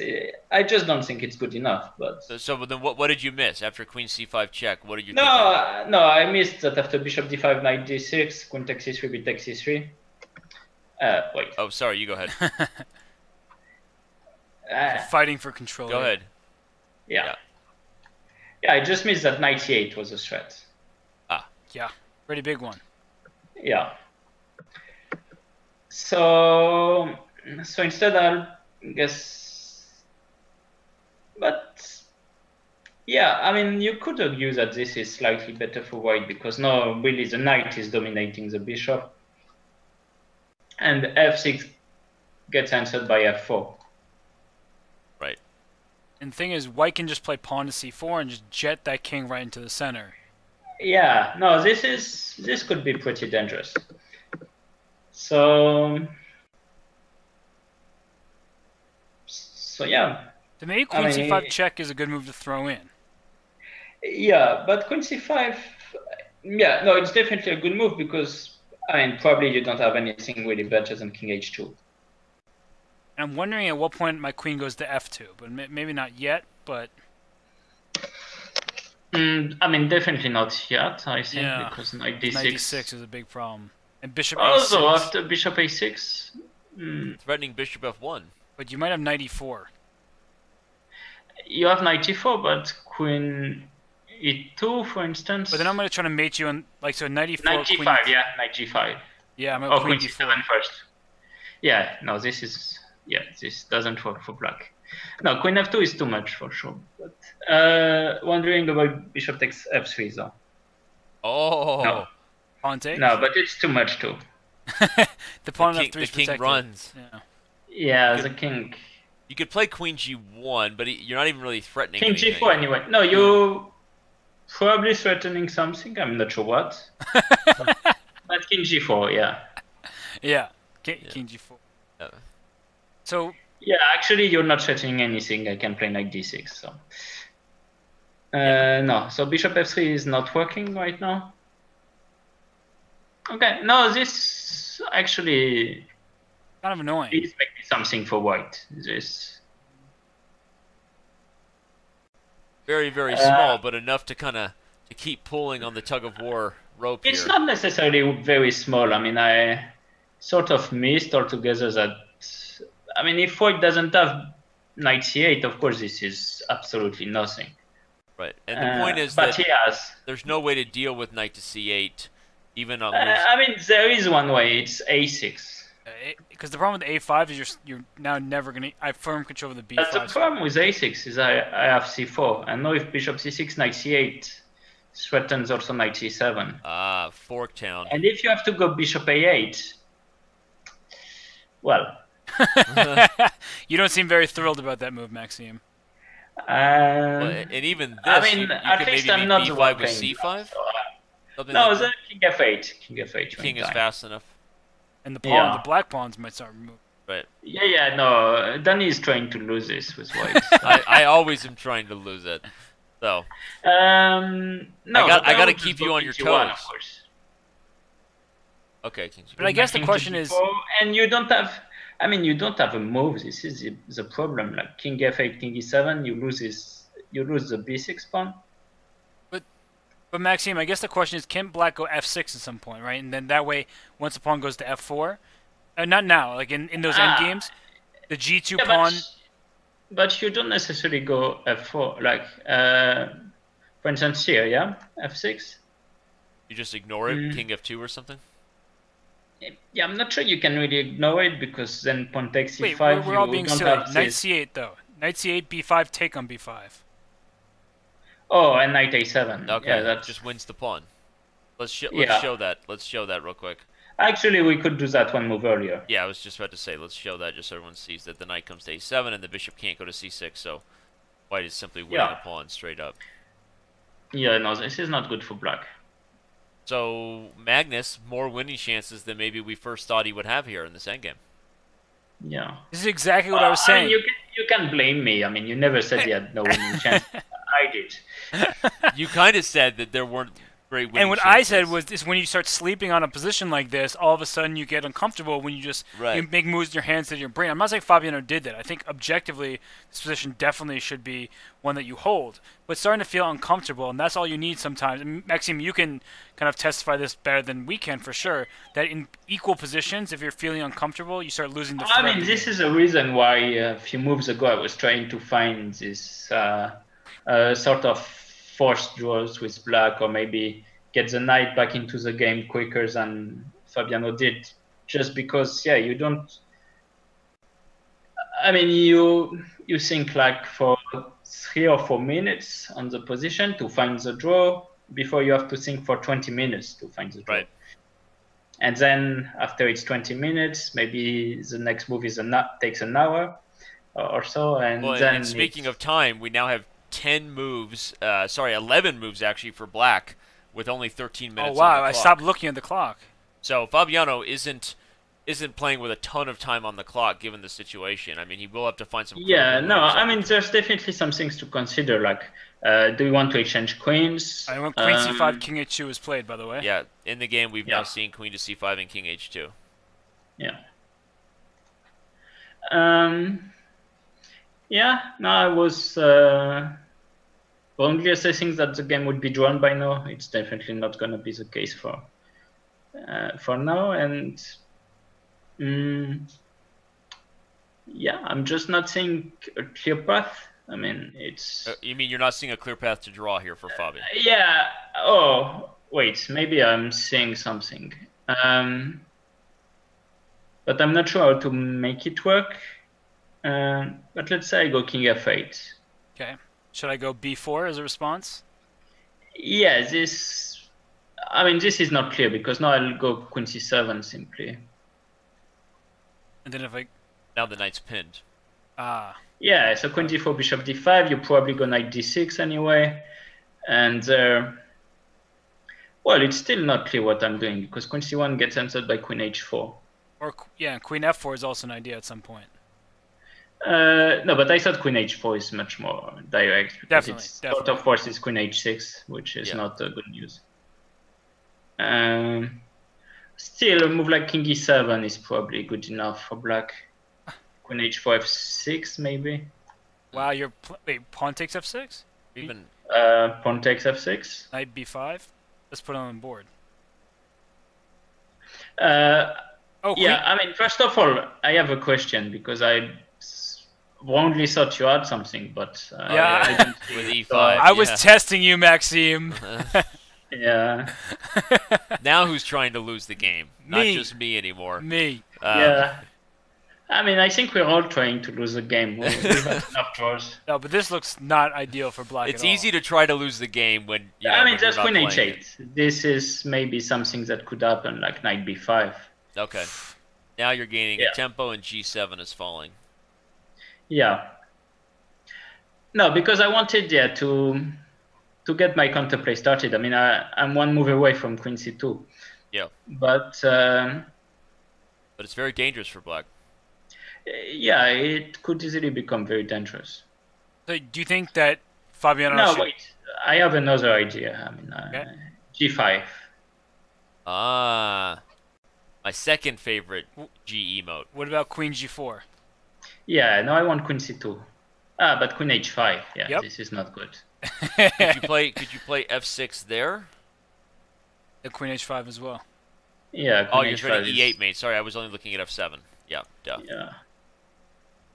Okay, that would be a problem. No, so actually b4 is a very good move. Yeah, because Yeah, then I don't really know how to make it with black. Maybe I should try to do it right away, but I'm afraid it doesn't. There's no time because I wanted to do something like bishop c6, knight c8, bishop d7, knight a7, king f8. Oh, you're Interesting. sneaky. Or maybe b5. Let's try to make b5, even better to to avoid stop. c4. Yeah, But I don't think I'm in time. Yeah, this I'm is one not of those in time. positions, Maxime, where just to explain to the audience, you count with your finger, right? See who gets there Yeah. first. And I'm not in time. That's what I suspected. One move too slow. Yeah, and the point with Black king had one f8 more right move, away that is knight that would have been there's trapped, c4. everyone. Yeah. I mean, the white knight is trapped, but of course. Yep. So, which is why I wanted to go king f8. You know, I mean, I knew the one tempo would be important, but then b4 is actually a serious move to consider. And Maxime, are you worried for Fabiano's clock right now? When He you know has it's 9 minutes? moves to make in 9 minutes. I mean, not particularly because I mean, on the one hand, I mean, we've all at the moment, I mean, much more frightening Time pressure. time pressure where, you know, one move could cost you the game because the position is complicated from the start, let's say, and it's still complicated, and that's why you took so much time and you're still in a mess. I mean, this position is, of course, but this position is trickier in a sense because you don't know which move could cost you the game. I mean, Right. Theoretically, allowing bishop takes g6 could have cost you the game. Right. Which would be a bit strange. I mean, of course, still. But no, I definitely see the potential in White's position. And well, what's your advice on that? Because you just said, like, in theory, in hindsight, maybe if we find out White has a lot of winning chances here, as you said, allowing the transition could have been the move that lost the game as you near time pressure. But that's why I was considering 97 right. for black. But what I was saying is, what would be what's the calculation about? Like, what are you trying to do? Because you want to try to visualize all the positions that might lose the game before time pressure gets there, so you know what not to do. Or how would you approach, if you were in Fabiano's shoes, how would you approach this situation? Would you be trying to picture blockading setups, or trying to picture the type of endgame that keep the queens on the board and not the knight versus bishop? Or what would be your approach here as black? I mean, it depends so much on the position, but in general, yeah. I mean, I would try, of course, to consider what I should do, what I should avoid. Right now, it seems like I should avoid allowing this knight c8 to be too strong. So something I would consider would be to try to play king f8 here. Because queen takes e5, b takes e5, if I get, I mean, king e7 after something like a6. We're definitely not going to get that, though, because he did play bishop a6 in the game. Okay. But yeah. Sorry to interrupt. And then I'll try f6, a6, king e7, and pretend I'm fine, which I'm not sure I am at all. But so 2 corrections. Yeah, black has indeed played bishop a6, and now Magnus has immediately played knight d6. But the other correction is apparently the relay was slightly off. Magnus not quite as up on the clock as we thought, only about 20 minutes. Fabiano has 13 minutes still for the remaining 8 moves. But this is the live position right here with black to play.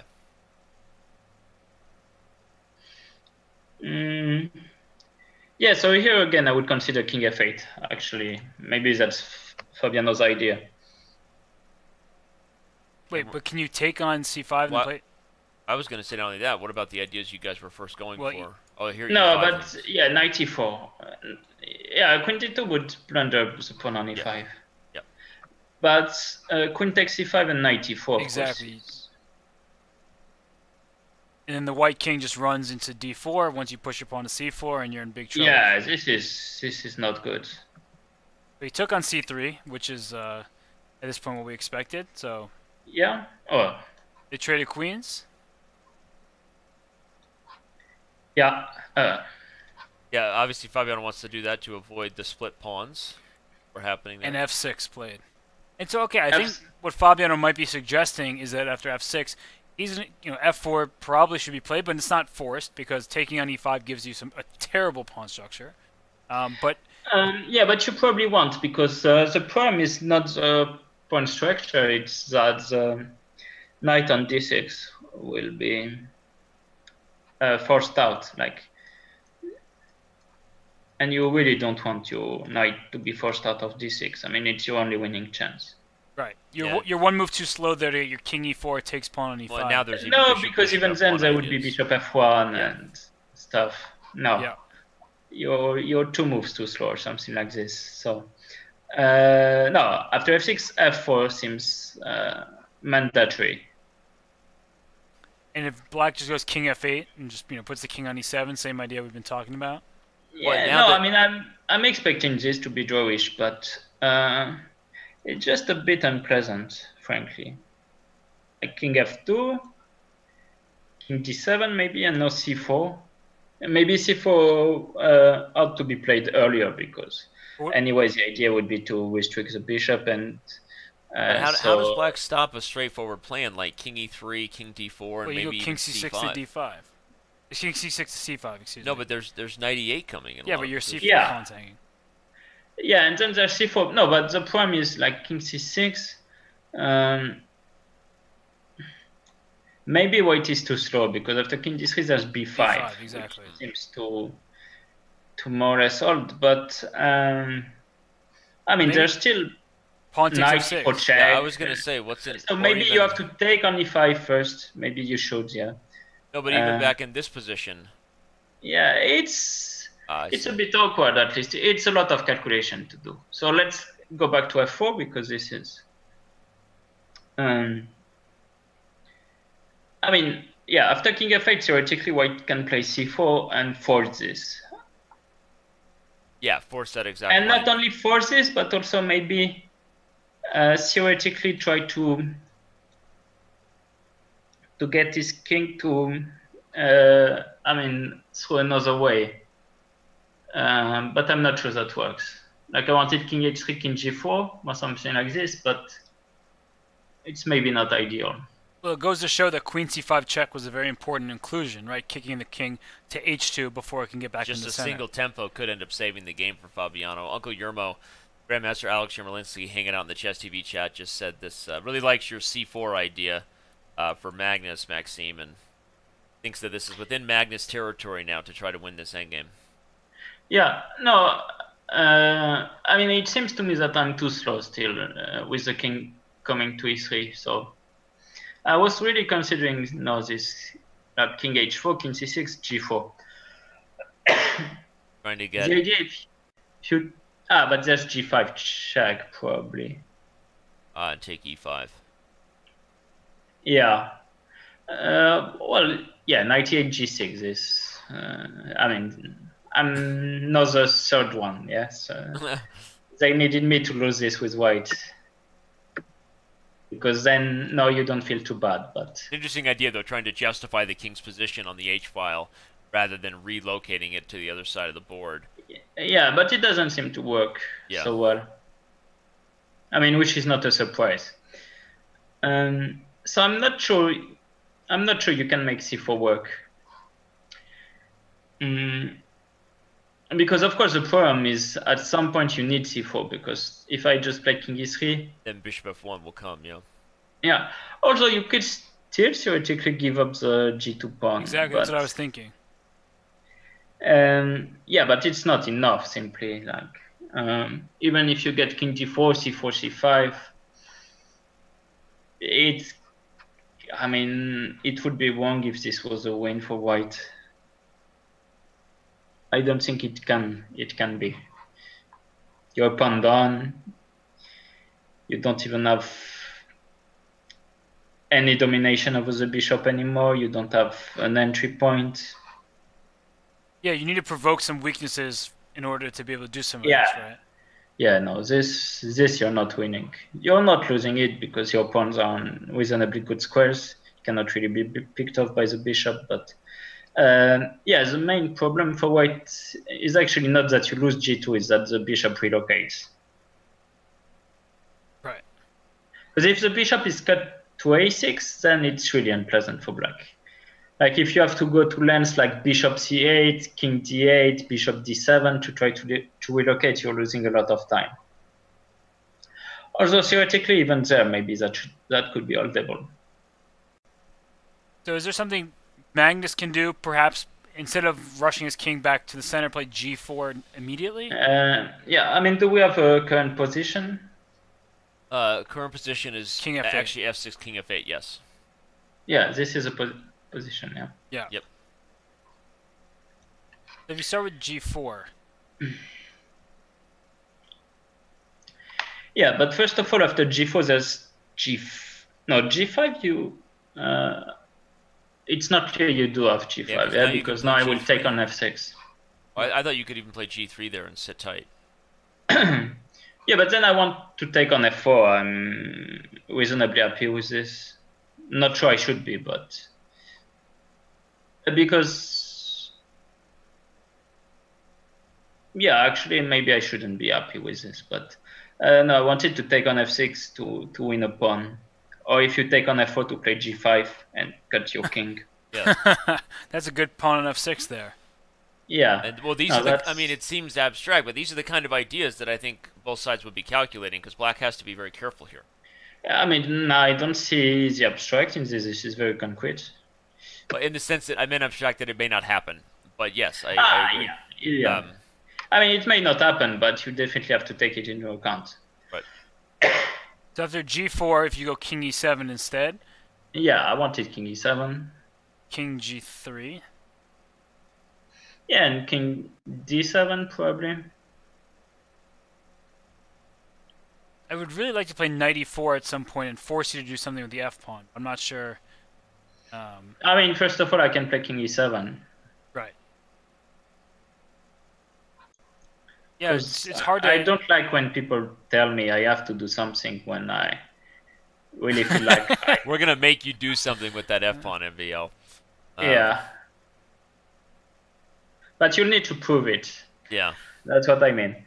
So maybe I can try king f3 here. Then what? The fact that my pawn's not on c4 is very good, because if you go king c6, then I may be able to go knight e8. Yeah. Pawn isn't hanging, that's the point, everyone, just to show that. Now you would actually be winning material. Okay, also, but the fact that you haven't blocked... Also, wait.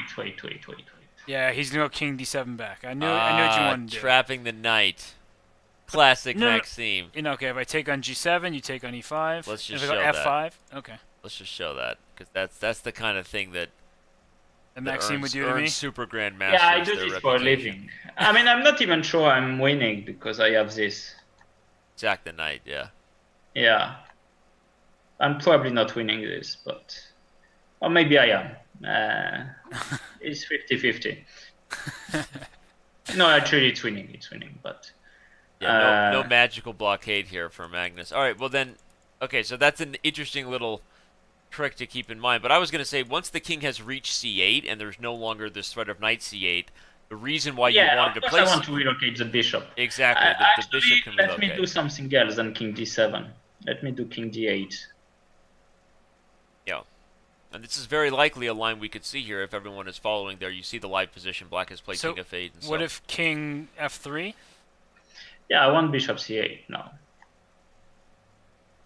I wanted to go knight b5 just to provoke a weakness, but you're going to... I'll go bishop b7 check. Classic. And I'm not sure you're pro. I mean, you can go king e3 anyway. Sacrificing. But I'm not sure you've managed much, I mean. Yeah. Okay. I'm just, with that knight, you just want to create some holes. So I kind of want you to go b5 so I can try to get to the c5 square. Yeah, but my pieces are active enough now. I have a feeling. Yeah. And I need to get my knight somehow like h4 to attack g6, but there's no way to get there. You always... Yeah.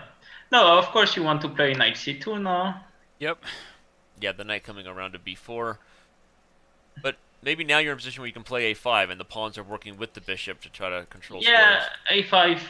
I mean, I'm not sure you need to play a5, but it's definitely there. Then you go king d4, I go bishop f3, you go knight e3, I go king c6. You go, let's say, g5, f5. No, I wanted to go f5 instead of... no, Robert wants to sack for a queen. Well, F5 for white, right? Just. Yeah, but everybody gets traded, right? Yeah, pretty much. Let's do this. Now you have to worry about knight d4. Okay, you stop that. Knight g7, king c4. Yeah, I'm not worse here. Yeah, no, sure. And now we see the bishops. There's a question if white is worse. I was going to say, the only question is, because this is a good example for our viewers of where the bishop can suddenly finally be better than the knight. Yeah, spoiler alert is not yet, but... Yes. The bishop would both help stop the g-pawn and help your pawn. So this is the kind of endgame you don't want when you've been playing a knight versus bishop. Okay. Yeah.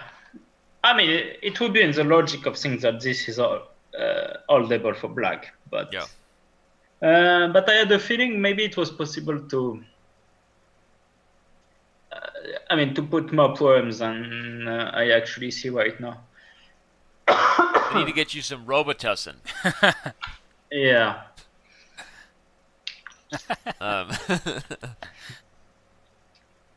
Or maybe even some Ricola. Yeah, I mean, there's king d7, king d7, king c6. I need some Ricola in my life. All right. Yeah, this plan of bringing the king to d7 looks like white is a little slow, but Robert made that great point, right? That check with the queen, which was your idea, I think, originally, Maxime, pushing the king away. Those two tempi may save black the game here. Well, it's only one tempi, but yeah. Yeah. Yeah. I mean, one tempi is potentially important, and also it's a very natural thing to do.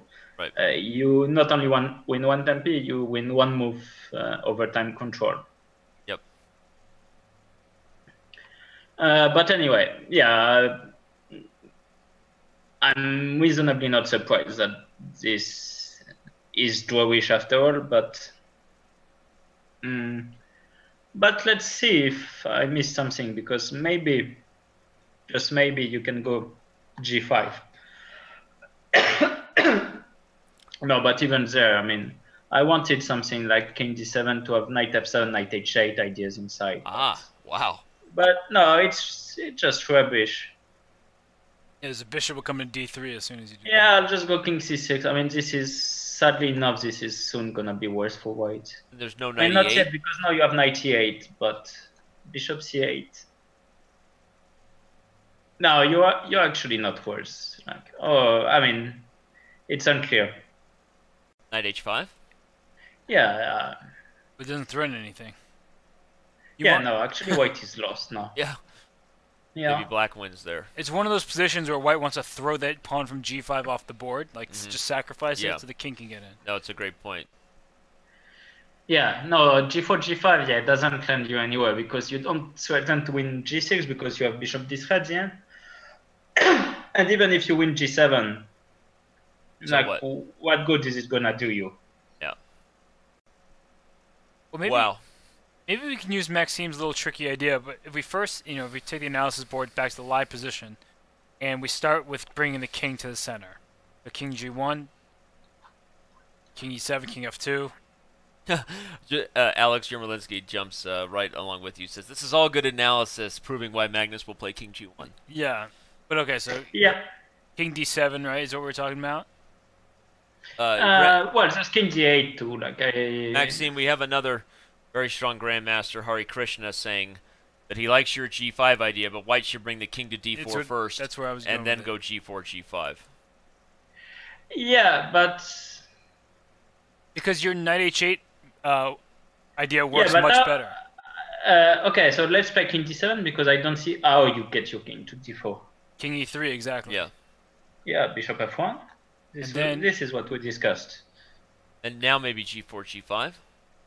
Because you give up the g2 pawn, maybe it's not so useful? Yeah, but I know it's not useful, but I mean, I've considered this, so probably I shouldn't... We should stay on this line, because in the game we've now had king g1, king e7, so we're getting closer to this position. Yeah. I mean, I just don't see what knight f7. does it. Oh, you're going to just... Your bishop comes to e8. No. But yeah, I mean, I didn't think we were biased to the point that we really want Magnus to lose so badly, but at least I didn't feel I was that biased. Maybe you two are. But then your subconscious comes out, and you keep looking at variations where he's losing. So, you want to talk about anything? I mean, I have reasonably expensive psychotherapist. No kidding, I don't. No, I don't. I don't feel like I have done so many wrong things in my life to need to talk about it with someone. And I mean, well, not at least that makes I'm one rooting of us. for Magnus. I don't think I'm rooting for anyone in the match. I just want an interesting match. I like both of them. I'm glad you answered that question because there were some people in the chat wondering whom you were rooting for. And actually, I wanted to ask you this question. You know, when there are two players of this caliber right around you, right? You know, you're number 6 in the live ratings. Do people tend to, you know, just root for the best chess, or do you think that friendships kind of can dictate, you know, who's winning, who people want to win? It really depends, of course. In general, I get along reasonably well with all of the top players. So, I mean, I'm not going to root against anyone so badly. But of course, I mean, there are people you tend to get along with a bit more, and that's perfectly natural. But I'm not gonna root for my competitors against one another. I mean, I'm gonna root for myself, and that's basically it really comes down to who's the best Bughouse partner. The last time you and I were on the same team against Fabi and Levon, actually, I think we got killed. Didn't you hate me? Yeah, never mind. Never mind. That was... I don't think I hate people for more than 1 hour after a Bughouse match, but that was a long night that led to some. I think that led to some Avalon, where you were once again Mordred. Once again. Yeah, I tend to be Mordred. That fits the word quite well. So yeah. Anyway, coming back to the chess, yeah, I don't see anything for White. Simply, like, I understand. And that's actually, like, again, the pawn on g2 is not important. Like, if White had the pawn on g3, it would... My point is, you need the bishop not to be able to relocate. And I don't think you can do that, because I don't think c4 works for White. Let me try that again. Yeah, I don't see any future. And so again, this 98 plan, it's too slow. Yeah, no, again, winning g7 alone does not bring any rewards. Yeah. Yeah, because bishop is just so much better, so even if you take pawns and upside the board, the bishop always dominates. Yeah, because people have the tendency to consider, you know, double pawn as only one pawn, but if you win one of these pawns, there's still one another to take. Right. Yeah, it's a common mistake. I've heard that a lot. Right. Yeah, no, and both sides have those double pawns or more than one pawn, and we tried to use that for White's advantage. Yeah, I mean, theoretically, if White's pawn was on f4, it would still probably be the same. Like, you win g7, but then you still have to lose some tempi to create fast pawns, and that's probably enough for Black to make a draw. I mean, so that's the difference. Yeah, Black just makes a draw if the White's pawn is on f4 and not on g2. But yeah, that's. Well, Maxime, I want to. Anyway, as we wait for the next critical moments, I want to ask you. There was this comment made by Magnus Carlsen earlier in the match post game press conference where he said his favorite player was himself from 3 or 4 years ago, and then we had Vishy Anand respond to that, and not to kind of pour salt in the wound or anything, but he kind of implied that he agreed with Magnus's opinion, that it seems like Magnus has let people off the hook more often than younger Magnus did. And because I just had a great question in the Chess TV chat from a gold member Pawn Guy M8 or something, who just asked, What's your opinion? Has Magnus declined, so to speak, given his comments or whatever, or has the rest of the world, guys like Fabi, guys like you, like has the rest of the world caught I up? was gonna say, I think the second option is more true. I mean, the level of resistance has improved dramatically. And so, and is that's a testament to Magnus, I guess, or just the fact that the rest of the world has I mean, worked it is really... a testament to what Magnus has done. Right. Exactly 4 or 5 years ago, where he was killing everyone out Right. of seemingly dull positions. Also, maybe we thought he was not doing anything particularly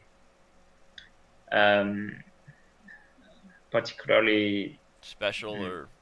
special. I mean, just trying to get a playable position, but in hindsight, he had a couple of ideas that were actually quite brilliant for the time, and getting people into positions they actually don't want to get. And now it turns out that we're avoiding these positions.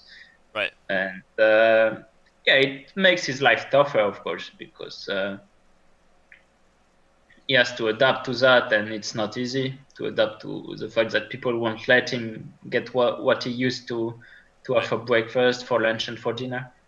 Well, Maxime, speaking of adapting, we've seen Fabiano with the white pieces go into the Rossalimo all three times. Does he have to change something in round 8? I think it's more natural. I mean, it's a more natural thing to do. I just didn't like his preparation for game 6. No, game 5, I mean. Because I thought it was... I mean, he just tried to get worse. He managed, but... I mean, that's not ideal, of course, because, again, it was not like... I mean... but then again, I mean, it's just very difficult to get something with white nowadays, and I understand why they're struggling. I just think they should manage not to get worse. Well, at least Magnus managed that today. He's not worse. He's not been worse in the whole game. But you don't think that he should deviate? Yeah, from no. So what I was saying is, it's a natural thing to do. You have 6 whites. I mean, you can poke a little bit there and there, but in general, black will have done their job of checking every little poke.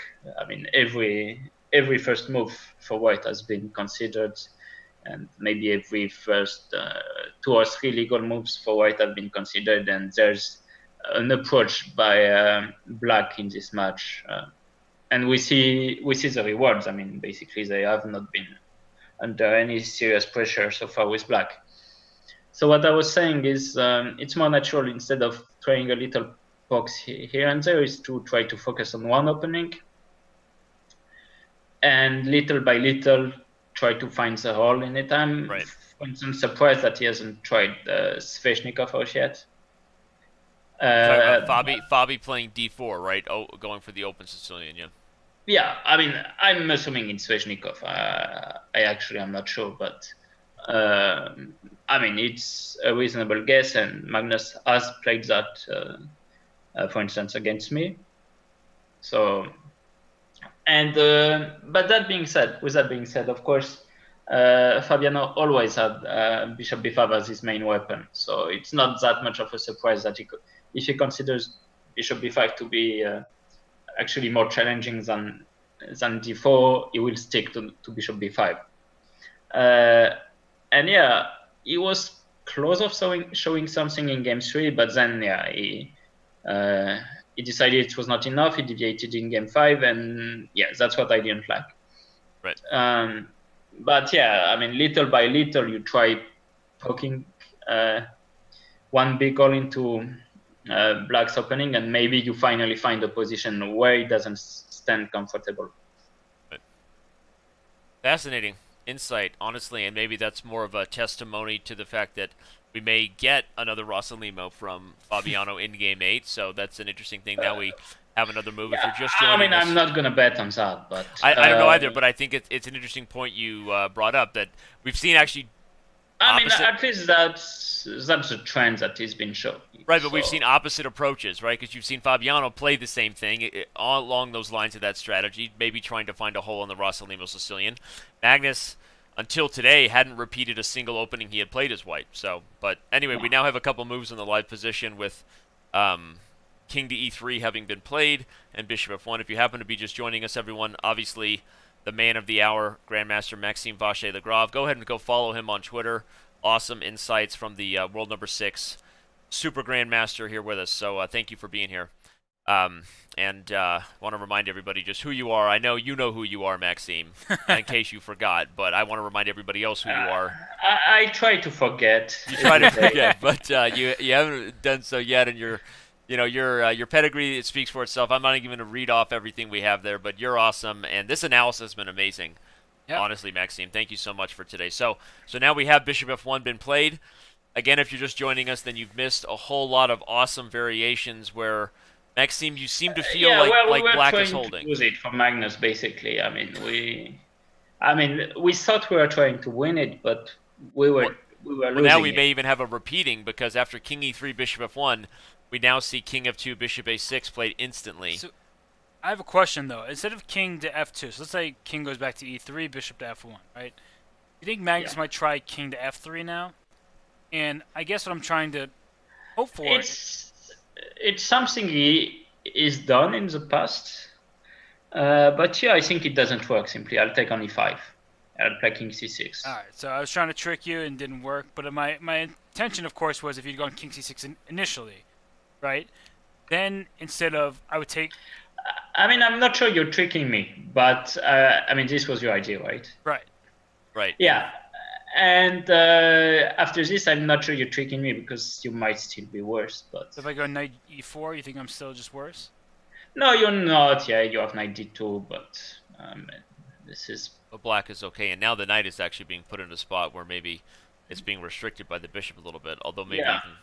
Well, but the thing is, I mean, theoretically, I think white could be in some trouble here. Like, no. I'm going to go G4. After Bishop A6 or wherever, I'm going G4. Ah, you're going G4. Oh, yeah. Because your king is boxed out. Well, I'll go King G5 anyway. King G... Okay, first of all, is the king really boxed out? Could it have gone to B5 and A4? Okay. Oh, maybe. That was... Yeah, no, it's a reasonable approach, Danny, but... okay, I mean, this may be fine too, but that's another idea. I mean, it's reasonable also. It would keep on the trend of us trying to lose it with white, but... We're on the trend of Magnus losing. I'm not even caring. I'm just trying to play E5 and make a draw. Yeah. Okay. Also, an argument could be made for... by the way, I think an argument might be made for the fact that we may be about to see a repetition because we've now once again. Yeah. Also, let's not forget that after King F3, F takes C5 is pretty sad for white. Well, surprisingly, not that we planned to end the show this way, but maybe it's appropriate because the best analysis of the day came from Maxime Vacher-Lagrave, and Maxime, you are bringing the show to a close because we now it's in the books. We officially have Game 7 ending peacefully here with a repetition after King F2 on move 40. So it came out half an hour later than I expected, but... But no, I mean, Magnus gave his best, so help us provide the summary of what we saw here since you're still here. This is the first time we've ended a game with a guest still with us. What are your thoughts on what happened? Magnus tried. He tried to create some chances. He took on Magnus G6. Tried in the opening. And well, I'm not sure I was agreeing with every of his choice, but I still felt like he had a reasonable attempt right here with Knight C4. Again, I mean, it needs to be checked, and you need, of course, to... I mean, it could be worse for white, so I kind of understand that. Because when you give up a pawn and you don't see it back, of course, it can be worse for you, and that's obviously something you're trying to avoid. Yeah. At the same time, I mean, it was just the natural trend of the game would have been to play Knight C4, especially after you didn't take on C4 back before. And there I thought it would be just a very quick draw with everything changing, but Fabiano was a little bit careless in my opinion, around here, like I would have played knight e7. I think I would have tried to exchange. I mean to avoid this bishop takes g6 forever. Avoid creating imbalances because anyway Was you're he not worried going about to be 95? better off imbalances. So knight e7 would have been the first move I consider. I mean, I don't think it's failing to any tactics right now. So And you're not worried about 95. Just speaking of avoiding imbalances, 95 and taking c6. yeah, I don't consider that an imbalance because I mean the knight is doing fine against the bishop. Like even in without the queens, it would be doing fine. Also, the queen on d6 is standing perfectly fine. I'm just gonna play, I don't know, h6, king f8, maybe queen e5 after that. I mean, I know white has moves. Yeah, I mean, I know white can play moves, but yeah, I'm not particularly unhappy about this position. And yeah, I mean, at some point I really thought this was going to be tough, but then I think Fabiano recomposed, and like after this, it's what I said. At first, he had to think for like 3 minutes to make a draw, and here he had to think for 10 minutes, and he came up with a good setup, including the fact that white is not in time to play c4, and has to allow bishop f1. Which means that moves were repeated here with king f2. Well, there you have it. That's a highlight video right there. Just the last few minutes of Maxime Vachier-Lagrave summarizing what we had here in Game 7. If you are just joining us, it is officially in the books. It ended peacefully. A draw here as Magnus Carlsen unable to get anything with the white pieces. Maxime, we're gonna add a few final closing notes and then say goodbye to everybody, but we're gonna let you go right now and just say how awesome it was to have you. How good you look in that polo, and who knows, maybe we'll have you again toward the end of the match. Yeah, Wood doesn't look good in that polo. Exactly, right, there you go. All right, Maxime, we love you. Thank you so much. Thank you. Everybody, you can also follow him at twitch.tv/mvlchess because, like Grandmaster Hikaru Nakamura, he plans to be a regular streamer here in the Twitch community. So, Maxime, thank you so much. Have a good. Thank you, Robert. Thank you, everyone, for joining, and see you. Have a good Sunday evening. See you, buddy. Thanks, Maxime. Right. Well, as we said, there you have it. Maxime helps us take it to a close. We have a draw in the books after day 7. It is 3.5, 3.5. And, all right, well, Robert, you and I now have a chance to remind everybody what the full schedule is. This game was a draw, but we have action tomorrow on Monday, November 19th.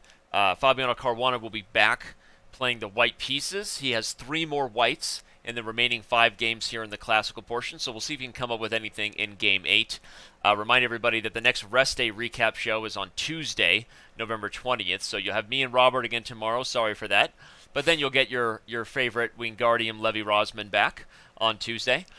Of course, video recaps are being brought to you during all the off days and all the time by Grandmaster Yasser Serouan. They're crushing it over there at Chess.com, so now's the time to become a Diamond member and check out Yaz's videos.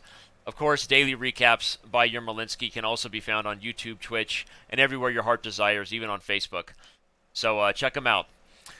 Well, before we let everybody go, your final thoughts on the fact that even though Fabi hasn't gotten anything with the white pieces, if you told him ahead of time that there'd be 5 games left, he'd have 3 whites to 2 blacks. I mean, I guess at this point, anything can happen, and we'll see what he does. Beat his head against the Sicilian Rasa Lima or come up with something else tomorrow. Yeah, another very solid game by Fabiano. Team Caruana, the team Fabiano himself in his seconds, they have to be very happy with the result.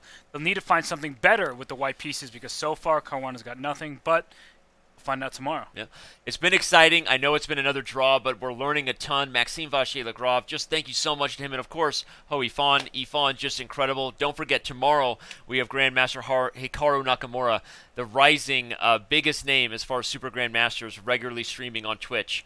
Hikaru will be our special guest tomorrow, along with Ifan, likely once again. Go ahead and follow me and Robert on Twitter. Get involved in the hashtags, #ChessTV, #CarlsenCaruana, and we will see you mañana.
Chess.com is about playing.